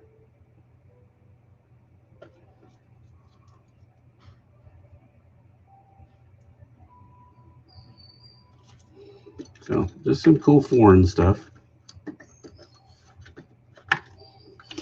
But I do have that one. If you're interested in that one, Ben. It's the only one I got.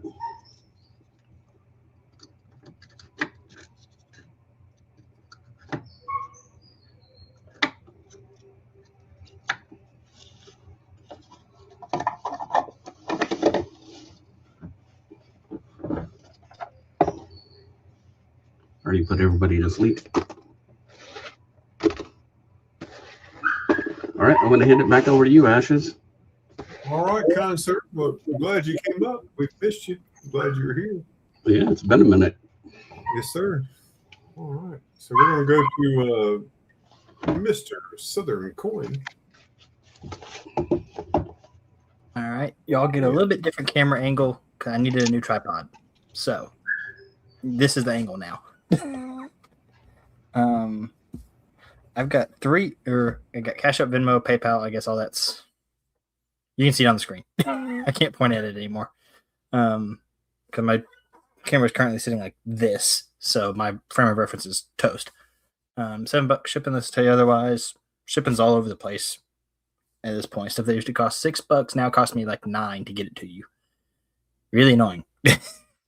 But I've got 3 ounces. These are all $65 a piece. So you got just your you got your Buffalo, and I've got 2 of these OPM 1 ounces. These are all $65 a piece for 1 or all 3. So Vincent, you think you're turned around? Mostly gonna try to do some currency tonight, and I'm gonna be nice to Ray and not start with all the Mexico paper money. So, because it might hurt his feelings if he sees all the Mexico paper money I have. Let's see where we at. Got a Chinese 10,000 yen. I'm gonna play with this camera angle. Hopefully, I'm gonna get this figured out. I gotta sit like this for y'all to see it, I guess. 10,000 yen, $15 on that one. Got a Japanese government, this Malaya, $1. Occupation note. So I'm trying to figure out these angles too. I'm gonna have to do some practicing before Saturday. There's $1. There's a 10 rupees. Occupation note, $15 on that one. Then the 10,000 note. Got it, Vincent. Oop. Yeah, I'm working weird angles at this point. I'm sorry. There's a Costa Rica 5 colones. That side's less interesting. I like this side better. I just like that it's colorized. I think that's really cool. $10 on that one. I've got a Dominion of Canada, $1. It's not new. It's 1917. For 1917, I say that looks pretty decent. I got that at 70. Vincent says he bends the 10,000. Yep, for 50. Got it. Okay, got it. I've got a Tanzania 500 shillings from 1997. I like the giraffe on the front. That looks pretty cool. I've got a couple. He wants to Costa Rica. Vincent's actually real time. That's unusual. I've got a 2011 Norway 100 kroner, $30 on the 100. And I've got a 50 kroner, also 2011, $15 on that. I'm gonna hit that camera so many times now. So a couple Norway notes. This one is from Madagascar. So 2000 Madagascar 500 Arari. I'm not saying that right. Check out that scene. Ain't that just beautiful? $15 on that one. Got a graded by Legacy. Hey, Frostbite. This one's a 67. Hey, Frosty, how you doing? Good to see you. It's a 2018 commemorative issue for Gibraltar. Is a 10 shilling. They did it in like an older style note. This side I like this side because that just tell me how that doesn't look cool. Getting the Madagascar for Vincent. Yeah, I heard there's penguins in Madagascar. I don't know how true that is. And if you get the reference, let me know. Those. All right, now this is the part of the show where Ray is going to want to sit on his hands. Just a heads up. Because we're going to start with the graded Mexico. Oh, wait. Hold on. I got one more non-Mexico.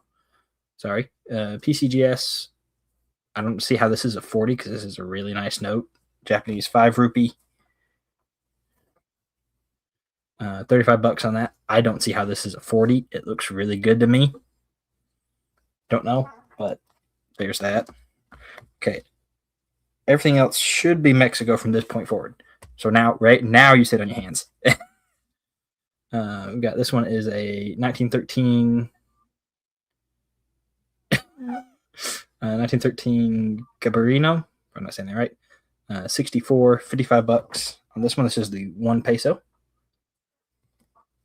This is 64.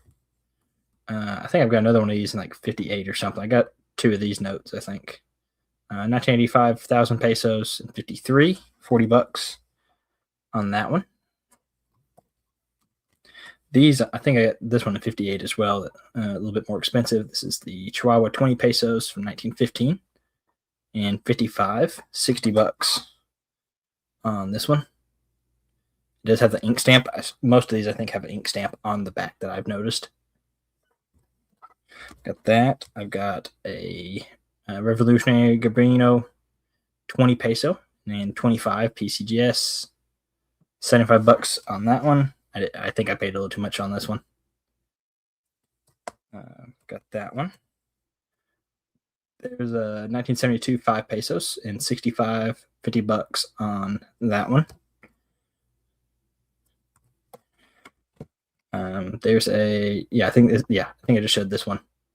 Chihuahua 20, $70 is 58. So that one, this one's a 62 and is a 10 pesos, $55 on that one. Again, pretty cool. And then we've got the Ray Keep Sitting on Your Hands. This is all the raw paper money. This is all Mexico. 1914, 1 peso. I think it's just a federal. I don't remember what this one was. 35 on that one. Got this 1 peso. This is from Sobrino. I don't know. It's from Mexico. If you haven't seen it, cool. $35 on that one. I think this goes for that one. There's the 50 centavos. Same place. $25 on the 50. Got a 2 pesos, which is really cool. 1916 and $40 on it. Got one somewhere that it's coming up that is gonna hurt everybody's wallet. 1989, 2,000 pesos, $15 on that one. I don't know if that's good or not. There's a 500 from similar year, I think, 25 on it. These are popular. That's $8 on that one. These ones always seem like they're really popular. There's a Gabrino 20 pesos from 1913. 70 on that one.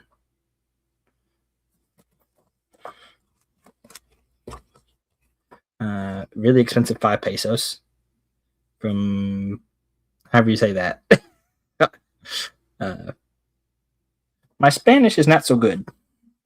I like this cannon scene. I think that's pretty cool looking. Y'all can feel free to comment, I promise.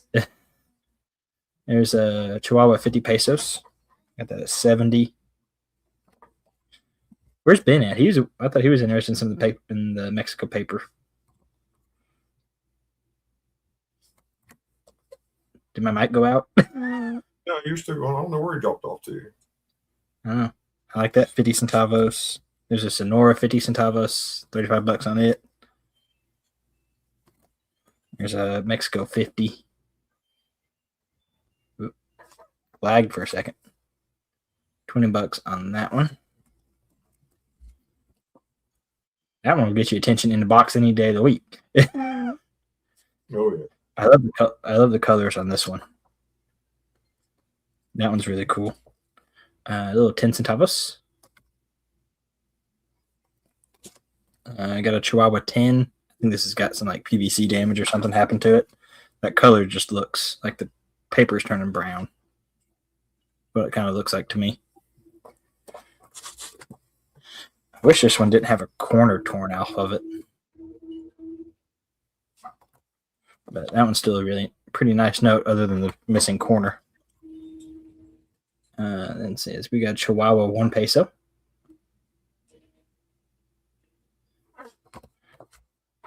And that's the last of the Mexico paper money that I got. So if you saw anything that you're interested in, shoot me a message. We can get that worked out. Back to the coins. See how we do this. We got a Sud 8 Real. 125 on it. I've seen a couple of guys selling the 2s at the same price as I got an 8. So, there's that. Got a couple of, if it weren't upside down, it'd be nice. Hawaiian coins. This one's the $50. Got the $50 at 300. It seems about where comps place it. Mex 50. Okay. And I gotta find it. Make sure I grab him the right one. There's a 50. $20. Going to Vincent.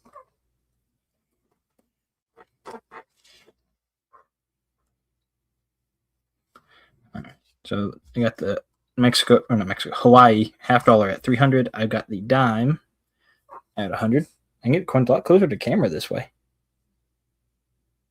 Y'all can see my thumbnail a lot better too. $100 on the dime. Let's see, I got a few other things here. Now I'm probably behind. Let's see, we got a Venezuela. I think this is a 10 bolivars. 90%, $65 on that. At least a Morgan worth of silver in there. This one is Century of the Monarchy from Guernsey, 2000. $65 on that. It is sterling. It's from 2000. Got a 1953 Panama Balboa. This is a 1-year type. This is their centennial. I know Vincent's already got I think the 10 and the quarter of this, or the half and the quarter, one or the other. But 95 on the Balboa. Got a Thailand. This is 50 baht. This is 200,000 minted. It's only 40% silver, which is odd to me, but it is a metal, I believe. $55 on that. Thai stuff, not always the easiest thing to get. I got a Finland. There we go. I'm still trying to figure out these angles. It's a Finland 10 marca. 50% silver, $45 on that one. I believe that's related to the Olympics too. This one's Kiribati, 1979. This one is sterling, $75 on that. Only just over 3,000 minted. So pretty unique. A lot of yeah, I'm working on it. So my camera used to be sitting like up here, and the tripod went out, and I bought an arm because I thought it was longer, and now I'm looking this way. So it used to be this angle, now it's this angle. So I'm having to adjust some things. So you're gonna get a lot of glare, unfortunately. I'm sorry. There we go. Got a Marvel 1 ounce. Iron Man versus Ultron. I'm working on these angles. Let's see. We can get that. There we go. $90 on this one is 1 ounce.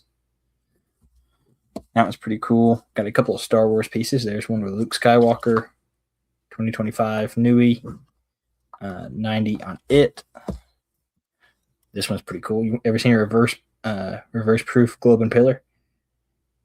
That looks pretty darn cool. That's nice. Yeah. Yeah. It's Australia. It is an ounce. 120 on that. I saw them on eBay. 90 to 150. So, work with what you got sometimes. Netherlands 50 golden. This is like an anniversary centennial thing, I think, for them. It is sterling, $70 on that. That's almost cool as I don't think I've shown it to anybody today. Hold on. See what box I put it in.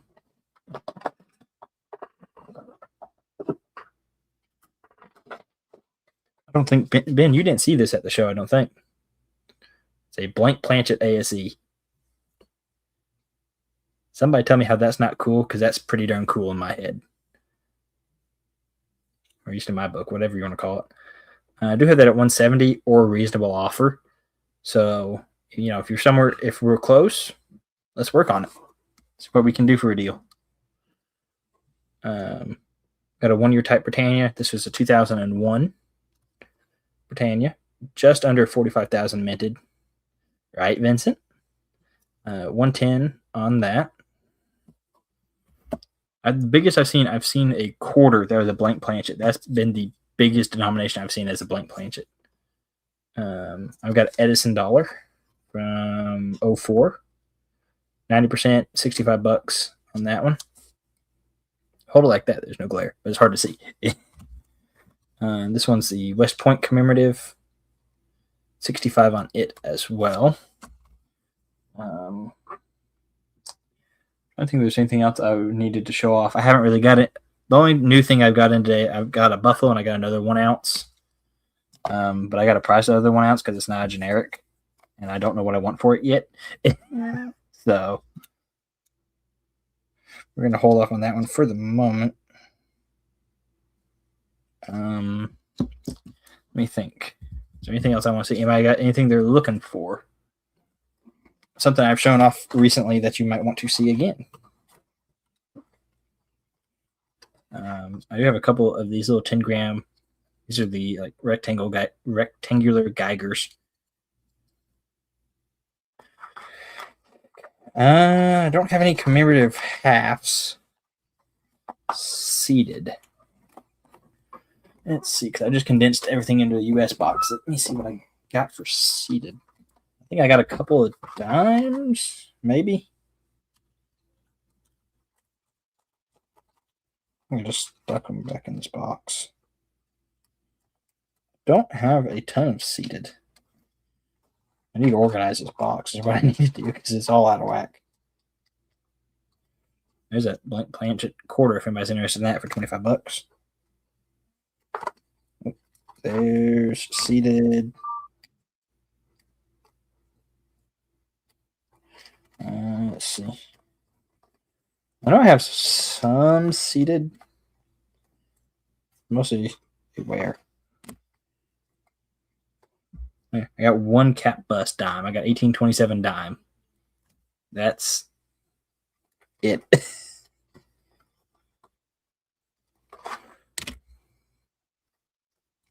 I think that's it. Okay. I got like 5 seated coins. Got 1854. Where am I at? 1854 with arrows. Come on, focus. Focus on the date. Come on. 54 with arrows. This is the half dime. Not great. $35 on it. So there's a 1827 cap bust dime. Got a 1887 dime, $25 there. None of these are great. These all came out of my personal collection at some point or another. Got those. Got an 1890 dime. But you ain't got that one. I got a quarter of the counter stamp. $40 on that.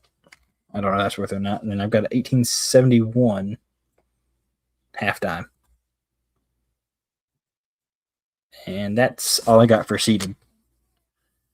I think that's it. I think that's all I got for tonight. I really wasn't planning on getting up here, so. But somebody got anything else? I think I ran Ray off. He's still in the basement too. Oh. Frostbite. Are you still here, Frosty? Frostbite. I think we're going to get ready to call it a day. We've been on for a little over 2 hours. He wants to see the 1873 up close there, Southern. I'm going to show you something here. Once he shows us 73. Yep. Pretty decent. I mean, I still struck it with a hammer like twice. So, but it's not terrible looking. That's kind of neat.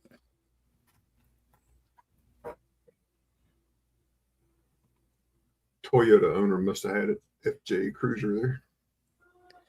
I'm not sure. It could have been somebody's initials. Oh, yeah, I'm sure that's what it is. Toyotas wasn't around back then, so. This could have been done recent. I really don't know.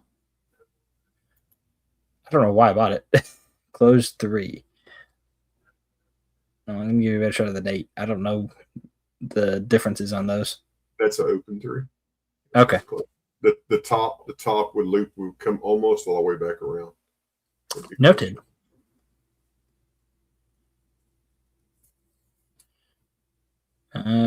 Frostbite, the quarter.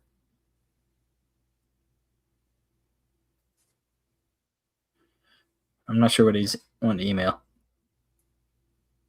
I would say that's right. Yeah. Okay. Cool. I'll be in chat, but I'm probably gonna hop down. All right, man. Well, thanks for coming up. Yeah. I moved a little bit. Yeah, that's good. Yeah. I did order the California and Utah Goldbacks yesterday. They don't ship till the end of the month, so I'll have them in September.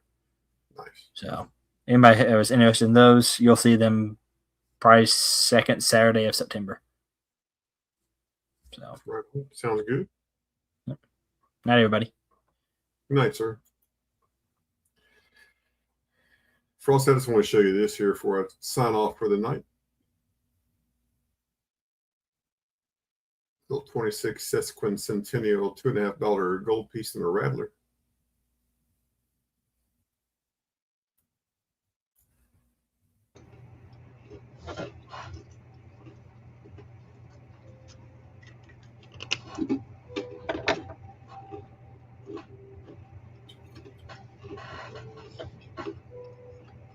I went to the Dalton show hosted by the Blue Ridge Numismatic Association and was looking for a Rattler commems and just happened to walk by and saw this in the guy's case. I was like, well, that kind of qualifies.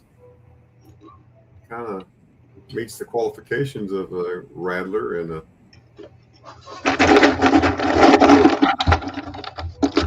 so I bought it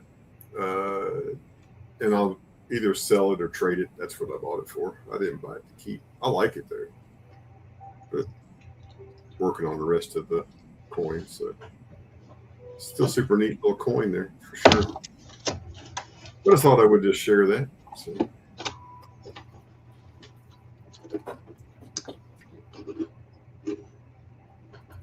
Up to 30, I think 32 pieces now in the commemorative set. So, oh, okay. Yeah, go ahead. Message me.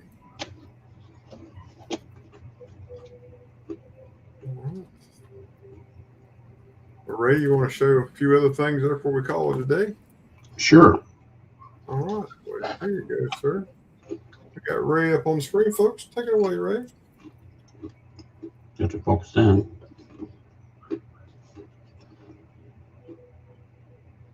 There we go. Hi, Frosty. How you doing, brother? 145.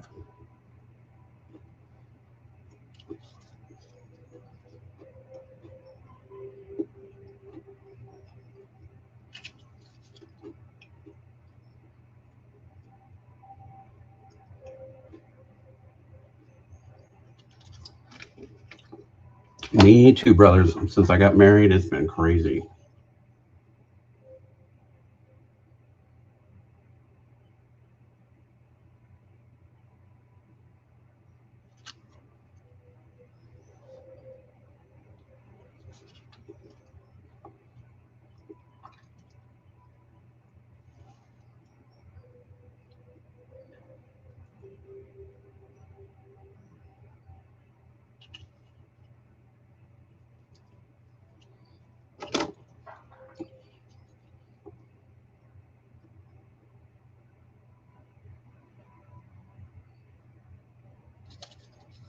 That one's for 40.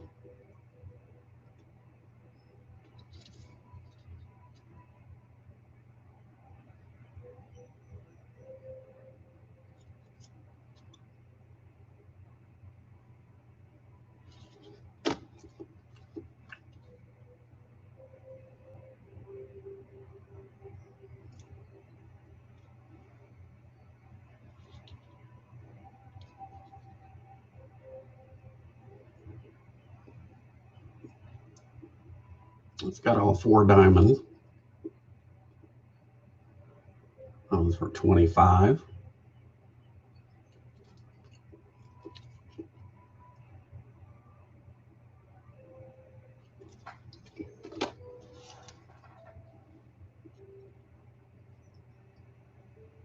There's your key date.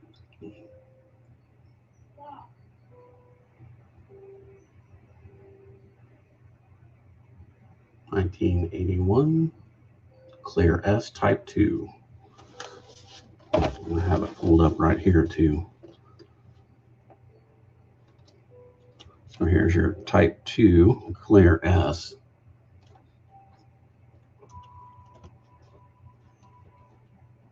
Says 90 on it. So if you need that one, let me know.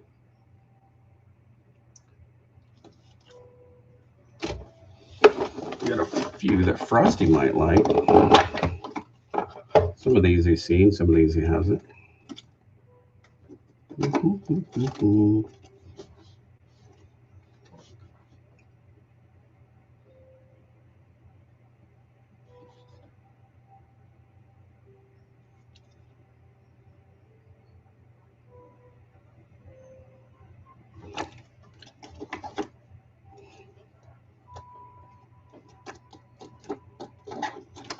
see.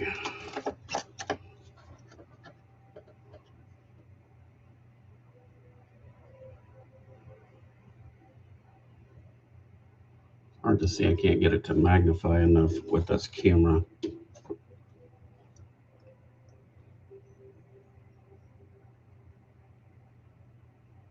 I have to use my scope. It just doesn't really work that well that way.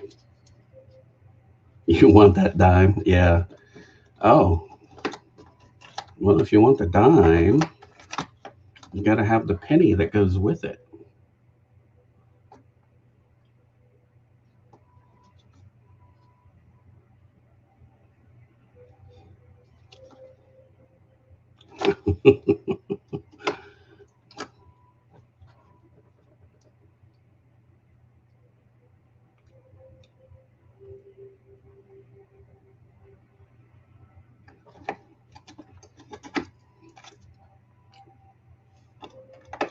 Let's see.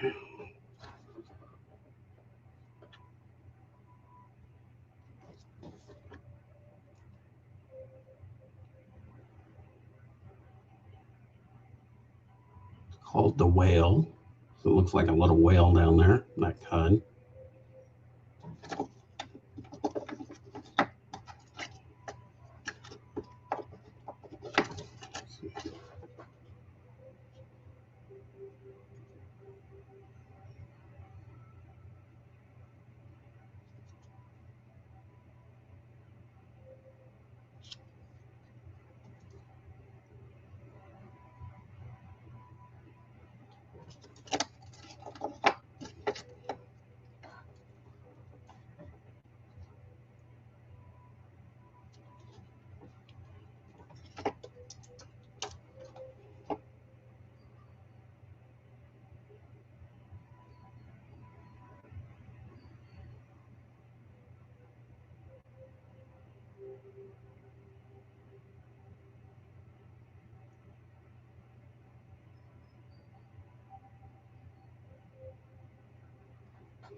Repunch date.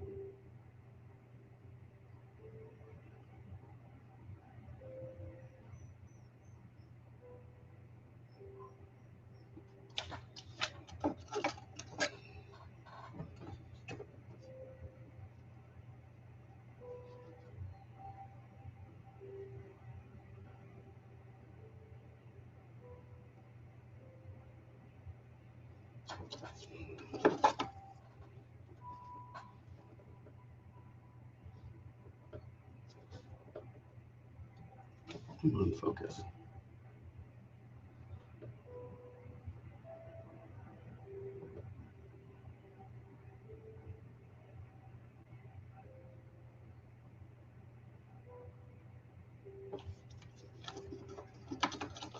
Just some cool ones there.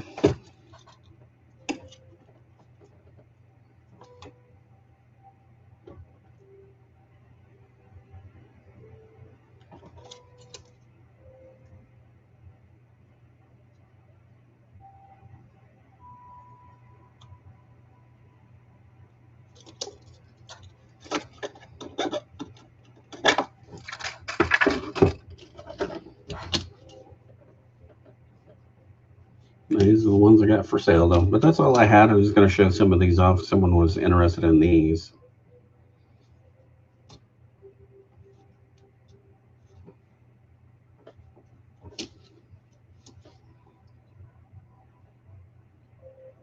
Uh-oh.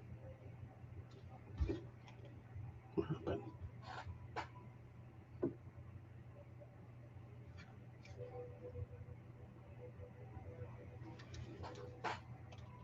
Is that one with or without?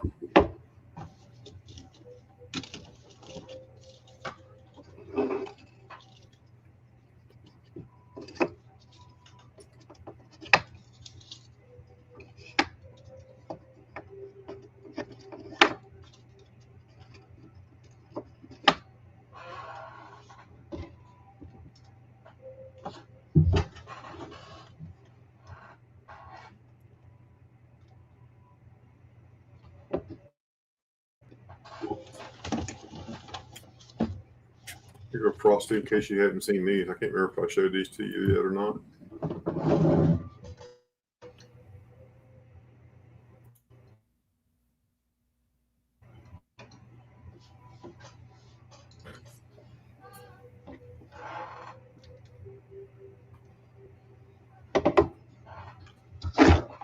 They're twins and they're fakes.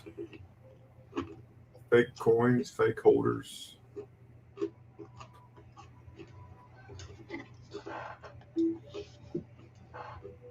The number does come back to 81 Carson City and 64. All of a sudden, my TV shut off and wouldn't come back on. Oh, yeah. Yeah, there is a problem, right? There is a problem right there.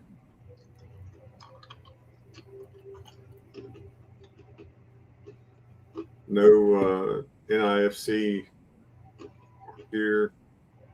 No PCGS mark here. The font's a little off. The color's a little off. The barcode doesn't read. The number works. Barcode doesn't work. Well, Ashes, I'm going to step down. Thank you for having me up. Yes, sir. Anytime, my friend. All right. Always Thanks, welcome. guys. Bye. Love y'all. Love you, brother. Yeah, color's off on the shield. It's also misprinted.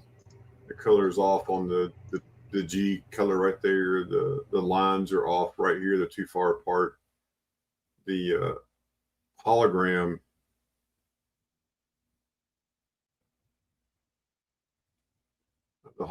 right there is has the right lettering, but it's wrong. Yeah, antique dealer had these here in town, and a buddy of mine called and said, "Hey, can you come over and help with this? We're not sure what these are." So I went over there, and the holder it's a 3-piece holder, and just pops right apart. Coin pops right out. It weighs 20 grams. These coins do.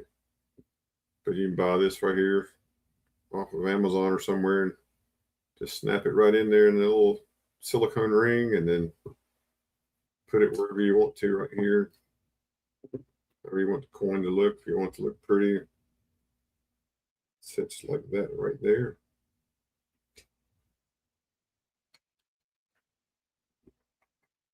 It just snaps together. Yeah. Yeah, because I've got a real coin, it shows you what the label and stuff should look like. Yeah, I need to do one of those. And then, so I picked up, he's got more of these. If I get some more of these, I'll be happy to send you a couple. And then he said he bought a bunch. The poor guy did. And then he also gave me these.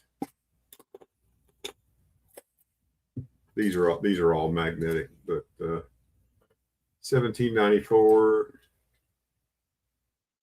$17.95, $96, $97, $98, $99,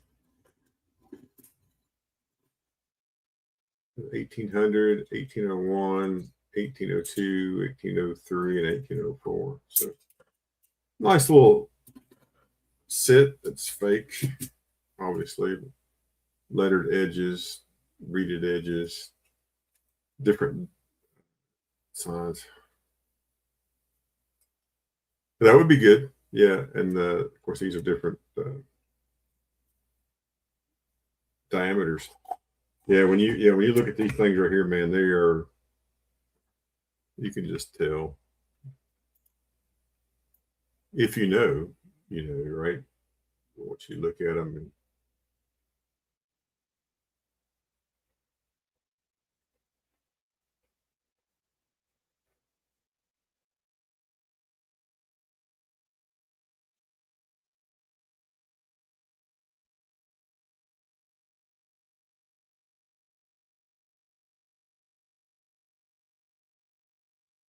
oh yeah, it's no problem. Yeah, I mean, I've got the ability to take some pictures. We can do that. But yeah, hopefully I'll talk to him this week, and if I get some more of them, I'll be happy to share with you. It'd be good for the coin Q&A folks, Jack Young's, to look at it. To look at it. So pretty neat. So, well, folks, just want to thank you for coming out today. Thanks for spending the last 2 hours and 24 minutes with us here on the stream. I really appreciate it. Oh, that cartwheel. That cartwheel's nuts, isn't it? That is nuts.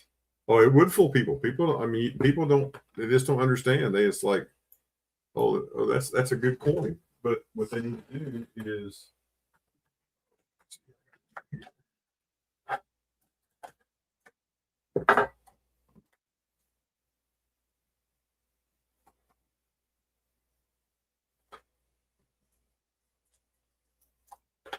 one second, I'll show you here. So,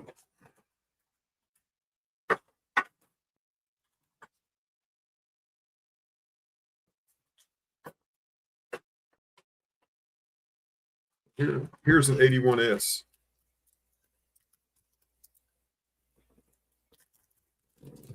So here's an 81S. This is real.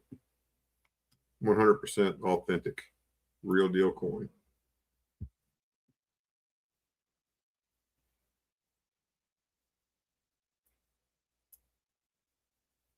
This one's real. This one is not. The NIFC logo, which I have seen fakes with that, and the PCGS logo, same I've seen fakes. This one doesn't have it. The design of that little thing in the corner, you can see it's just a little bit different. Label colors, which you could have different label colors, but look at the font. The fonts are different. It's a little bit smaller font on the fake as opposed to the real. On the reverse, just so you can see, I'm gonna get close, you can see these logos. You can see the difference in the color, difference in the PCGS part. And then when you look at the NIFC label part, you can see there's a difference in the width of those lines. And then this is the fake holographic label. Information's right. This is a real one.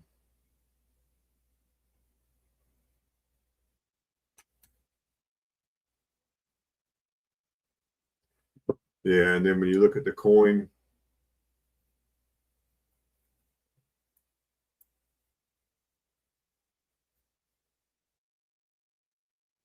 doesn't exactly cartwheel like it's supposed to, right?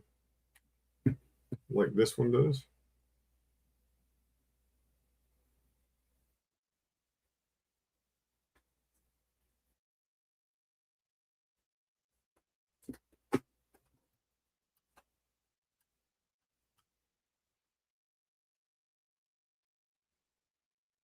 It's off a little bit, but I mean it's a high quality fake, and just ripping people off. But I think he bought like 10 or 15 of them. So I'm hoping. Oh, hey, bud, welcome in. My camera's all fuzzy. What's up, brother? How you doing? There you Good. are. Now he's in there. Now I'm in here.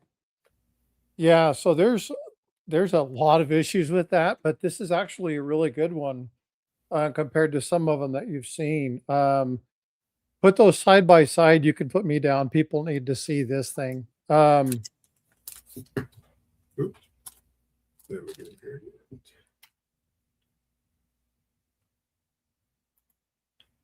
Yeah, that's what I said. These are really good if you can find another pair.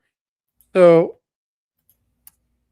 look, so you see the little area where the groove is, right?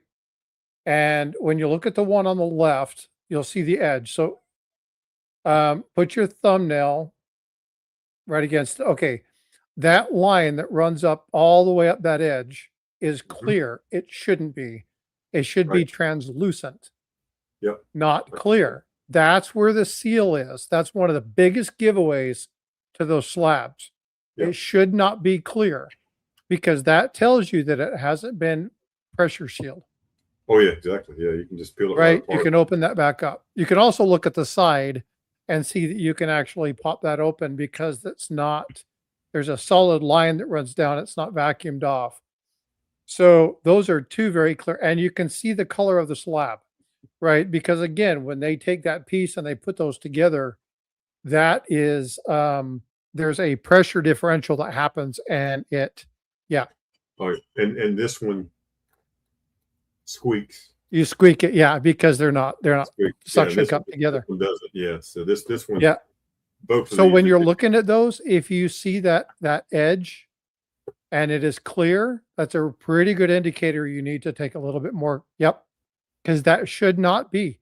That just means it hasn't been sealed. Right. Should be. Just And like there are this. some that are sealed, but that one stands out like a sore thumb. Yeah. Oh yeah. Yeah. Yeah. But the sad thing is the coin itself is pretty good. Yeah. It's not a coin. Let me pop it back out. Yeah. No, it's when it's different when you can open it up. Now the cartwheel, the reason I can tell you that the cartwheel's wonky is because you get that same effect with another thing that people do, which is whizzing coins. Yep.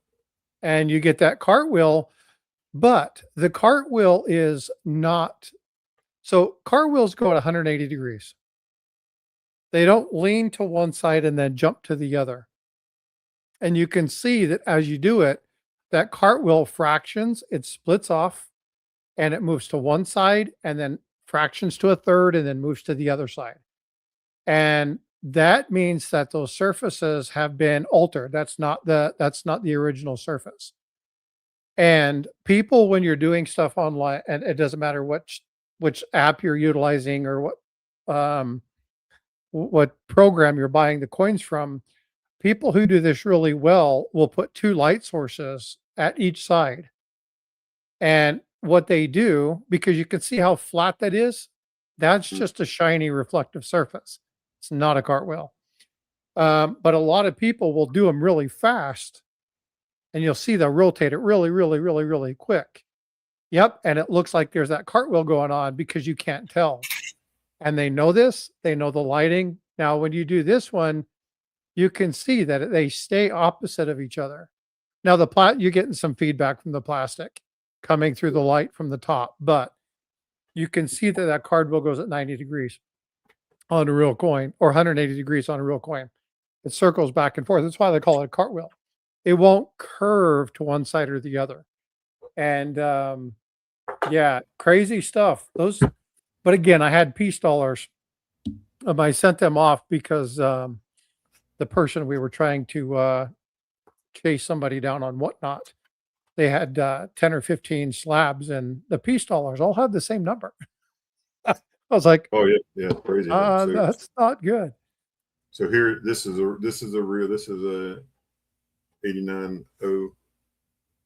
I just broke it out of the 2x2.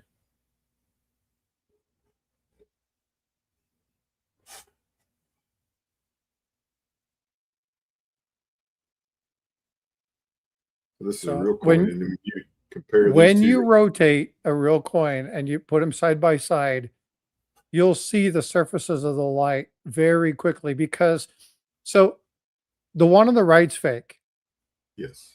Okay. And if you point it towards the light just a little bit, just drift it towards the light, you see how it washes out the surface. Now go grab the other coin and do the same thing with that one. Turn it to the right a little bit more. Okay. See how it doesn't wash out the surface of the coin? It does kind of highlight some areas, and it kind of does whatever, but you still see it because it's not flat. You have surface, you have items in the surface, metal. It has ridges, deep grooves, high peaks, and those don't. They're very kind of flat surface. So you get this washed out effect. And you got to be very careful, because people know this when they're trying to sell you fakes. And they will shift the light, they will move it around. So be very careful with it. But yeah, I'm glad you showed these. It was a great opportunity. I'm like, I've got to come up, because those would fool people if they're not careful. Yeah. And there's design elements that are there that are wrong. The area around her ear is wrong. But yeah. Oh, yeah, there's so much wrong with this coin. It's just crazy. And then Yep. hold these two coins in your hand. It's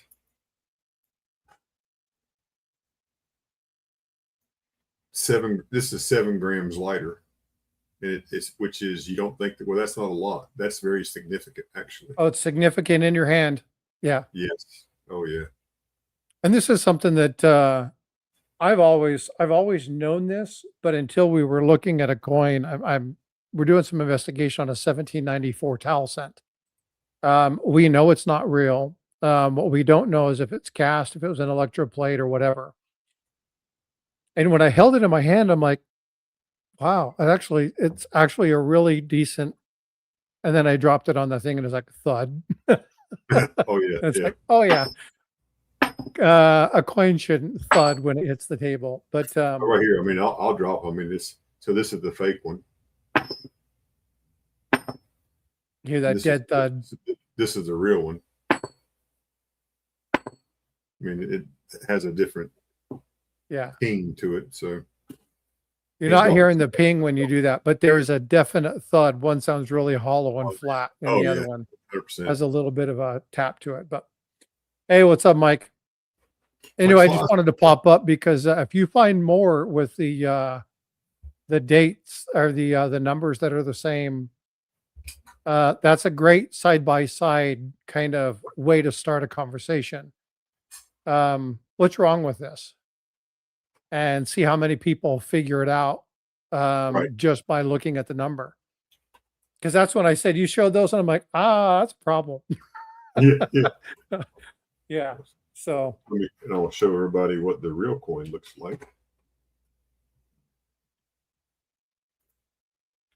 A great opportunity for education. I couldn't pass coming up. I appreciate it. Superstar on the channel. Love it. Love it. That's the real coin. Yeah.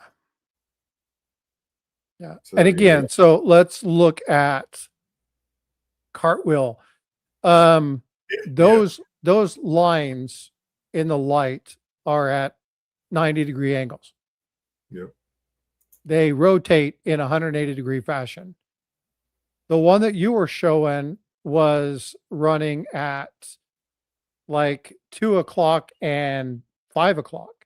Yeah, it runs at it's 2 and 7, and then you got to rotate it, and then it'll jump to 11 and 5. Yeah. So totally off. Yeah. So Donna, the one thing that's really important, and this is number one, buy the coin, not the holder. Doesn't matter if it's in a holder. Period. End of story. Does not matter if it's in a holder. Because we have seen, and Jack Young has talked about this a number of times on my channel, Live Coin Q&A. How many articles he's written? The dude wrote all sorts of stuff. But there's a piece that's extremely important, and that is knowing the design elements of a coin. If you're going to be collecting a coin, understand the elements, understand how it reflects in plastic and out of plastic. And if you have two side by side and they have the same serial number, Yeah. That should that's be a problem. Yeah. So cartwheels directly related to the dimensional surface of the coin. So Vincent, what happens? And I need to do a drawing of this to kind of better explain. But think about if you have you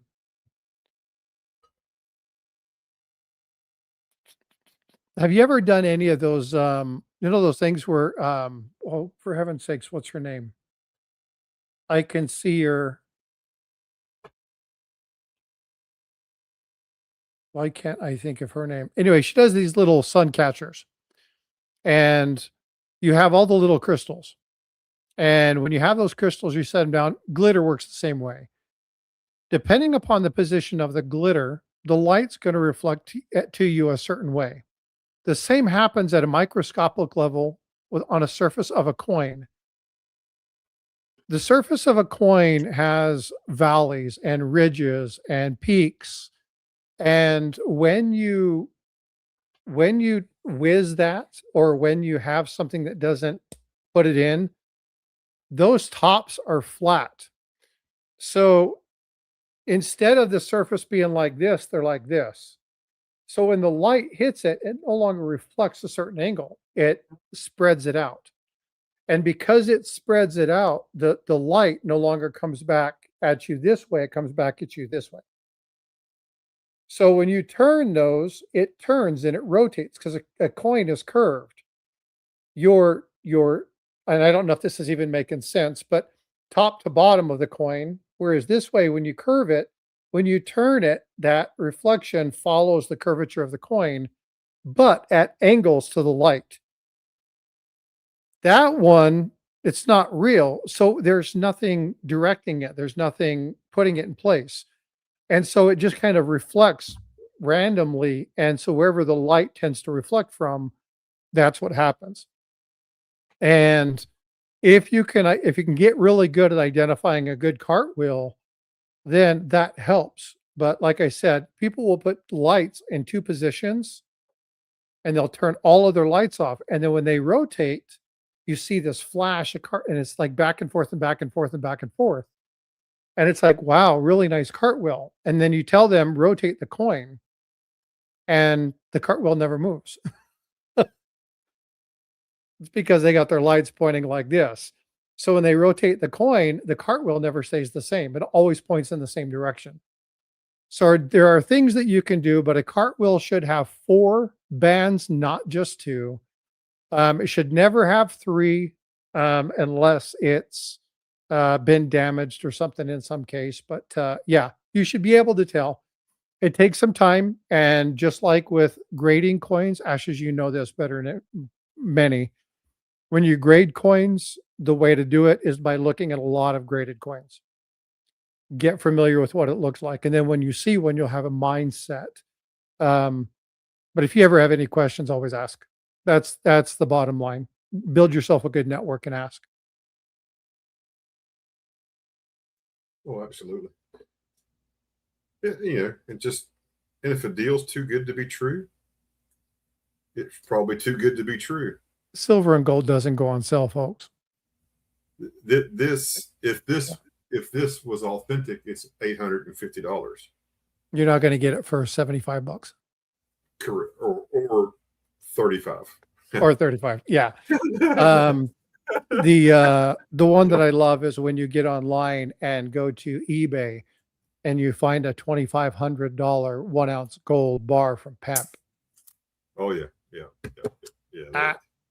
There's No. so much stuff out there. You just have to be really, really careful. And you buy from trusted sources. And if you don't know, you ask somebody and they'll help you. I mean, the honest people are not out to screw anybody. That's why I show this stuff. Quite honestly, I'll show this and compare it to the real one, because if I was to sell you something like this, not knowing it was fake, well, it's guaranteed. As I tell everybody, it's guaranteed you get your money back. But So I want to sell you this, so you'll Yeah. come back and buy this later. I want repeat customers. So I want to hone in on something you just said. Ashes, you couldn't have said this any better, and a lot of people get this wrong. A trusted source doesn't mean they don't make mistakes. A trusted source means that if they make a mistake, they're going to make it right. Correct.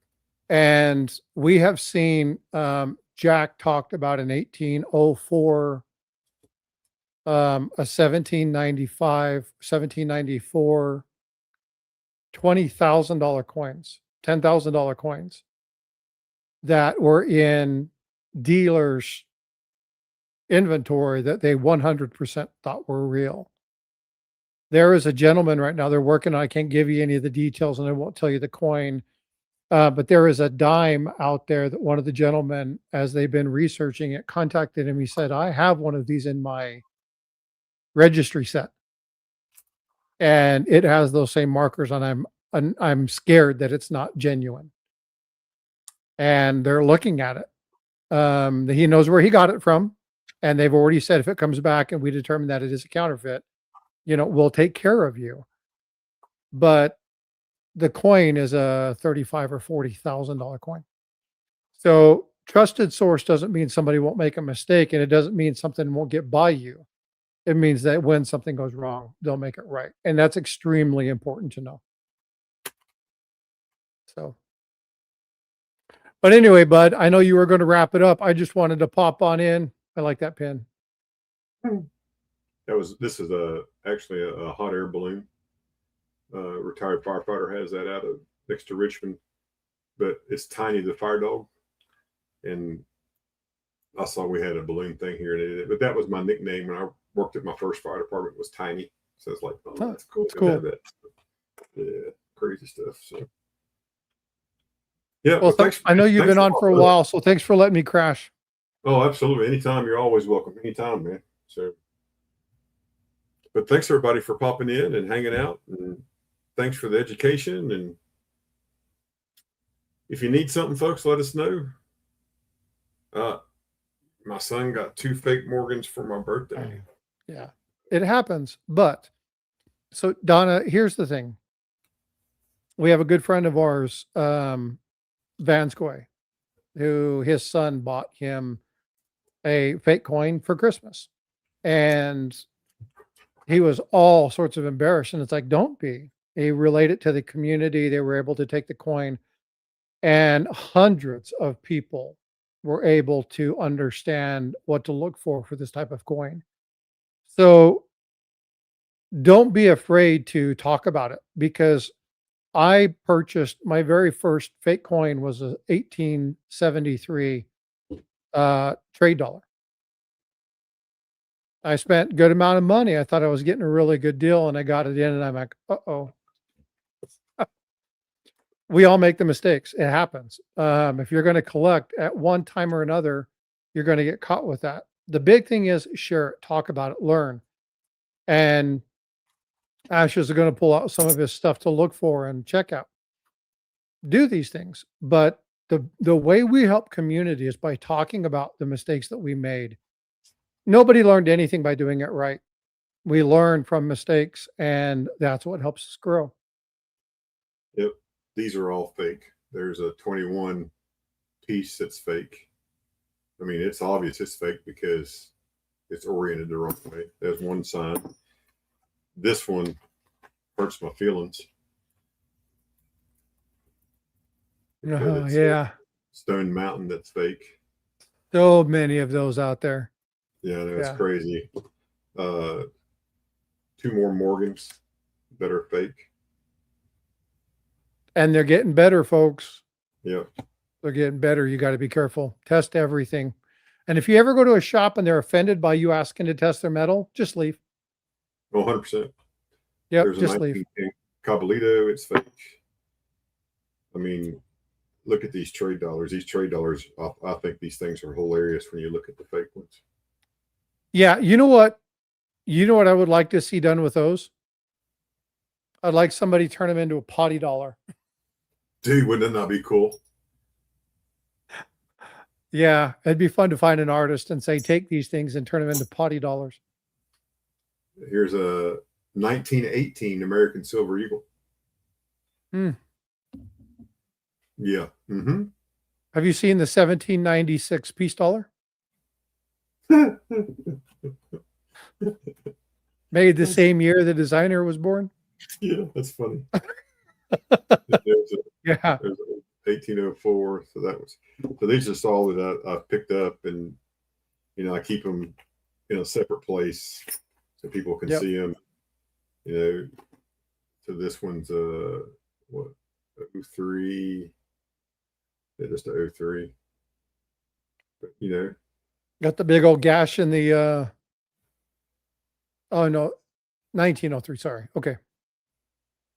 Yeah, you can see when he shifts that light how it shifts from one side to the other. And that one actually has pretty decent, but the giveaway is right there. So when you shine it a certain way, it washes out the coin.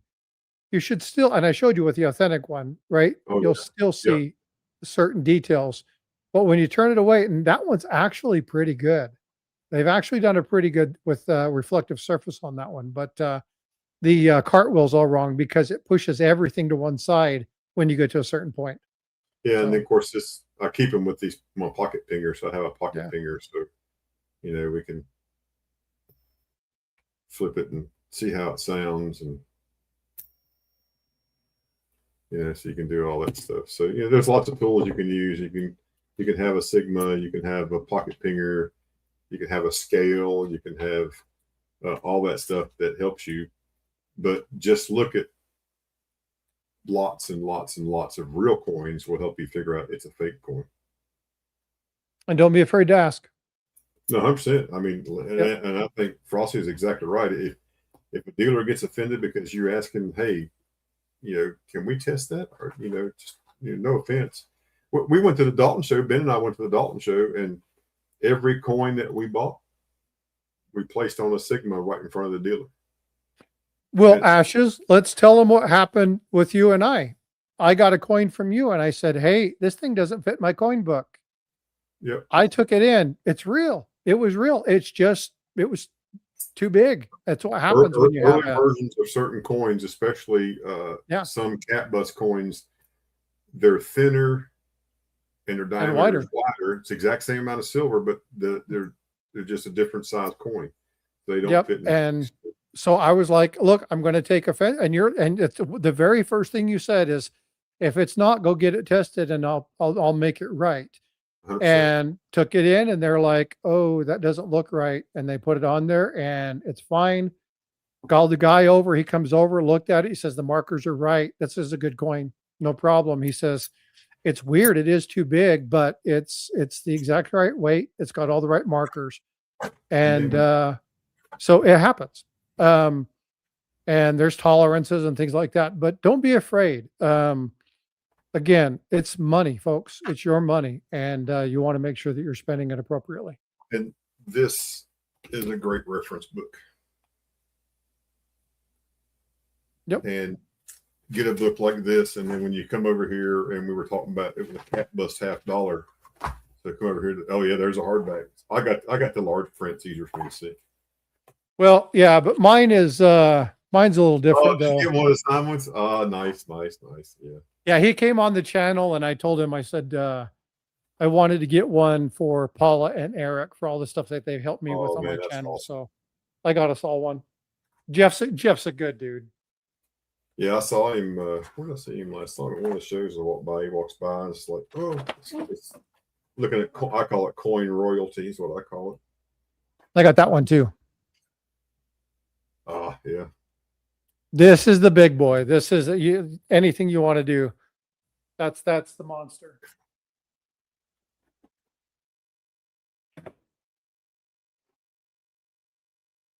So in this book right here, it tells you on cat bust, when you go to look at it, it will tell you that 1807 to 1836, the diameter is 32.5 millimeters. 36 to 39, it's 30 millimeters. I tried to put an old one in my Dansko and it wouldn't fit. And I was like, well, what the heck? And that's when I found out that that's the difference. They still weigh the same. The weight is pretty much the same. Everything else is there. You know, it's 89% silver versus 90% silver. So just a little bit different. But it's because it's thinner, so its diameter is wider. So who knows why they wanted to do that. Tolerance. I mean, there's so many different things.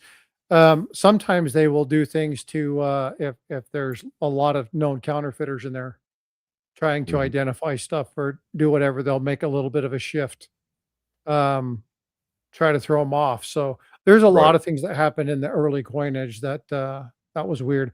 Just like you were showing the peace dollar that, you know, you turn this way and it's still correct. Oh yes. Some of your old large cents, it wasn't very uncommon. And your cat bust actually have that where they were 180 degrees off rotation. Actually kind of common. So there's a lot of stuff with the older coinage. But like that one, yeah, that's a definite no-go. Yeah, so it's a hell of a rotated die. So when I flip it this way. But they're beautiful pieces to look at. And a lot of times they'll take and they'll make error coins because they're like, who in the world would do this? But yeah, there isn't anything out there they won't counterfeit, especially years prior and years in gaps. 1958 S cent or something like that doesn't exist, and there's plenty of fakes out there of them. Yeah. So yeah, know your mintages, know your years, and just look at your coin. The red book will tell you a lot about a coin. If you have it with you, it'll tell you a lot. So, but hey, dude, I'm going to bail. I know you've been up here for 3 hours. I can see the red clock ticking time away. No big deal. But yeah, so I'll show you this before I go. Okay.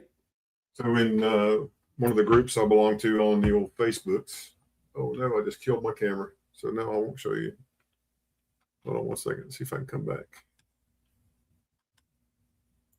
Sometimes I move my camera, I'll lose it. All right, there's that. I'll be right back. Let me come out. Stage.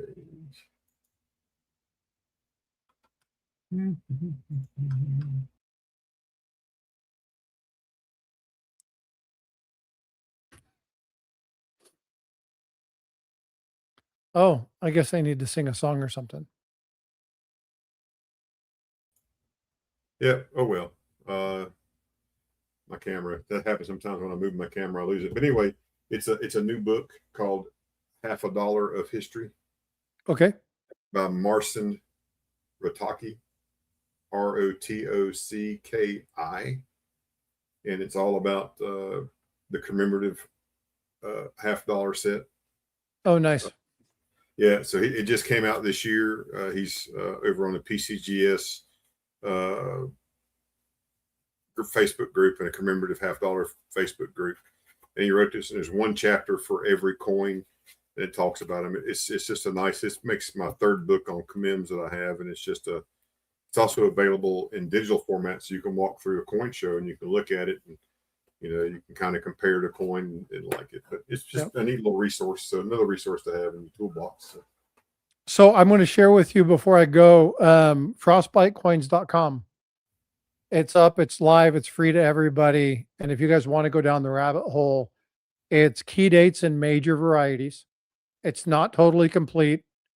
Go look at it, browse around, check it out. I don't tell you all the information. I take you to the sources, whether it be legislative, whether it be PCGS, whether it be whatever. I take you to the source. And so go check that out. It's something that's available and free to the Nice. general public. Yeah. So right there, this is the book right there. It's a smaller size book, but chapter, it gives you information about it. Yeah, I love the Huguenot Walloon. It's one of my, me and my ships. Oh yeah. But it's also a great story. The Iowa. Yeah, if you haven't checked out Frosty's channel, go check it. He's got a series on the commems, and so, but pretty neat little book. So That's cool. All right. Well, thanks, man. Everybody, Yep, y'all have a as great always. night. Have a great rest of your week, and we'll see you on the next stream. Thanks, brother. Good night, everybody.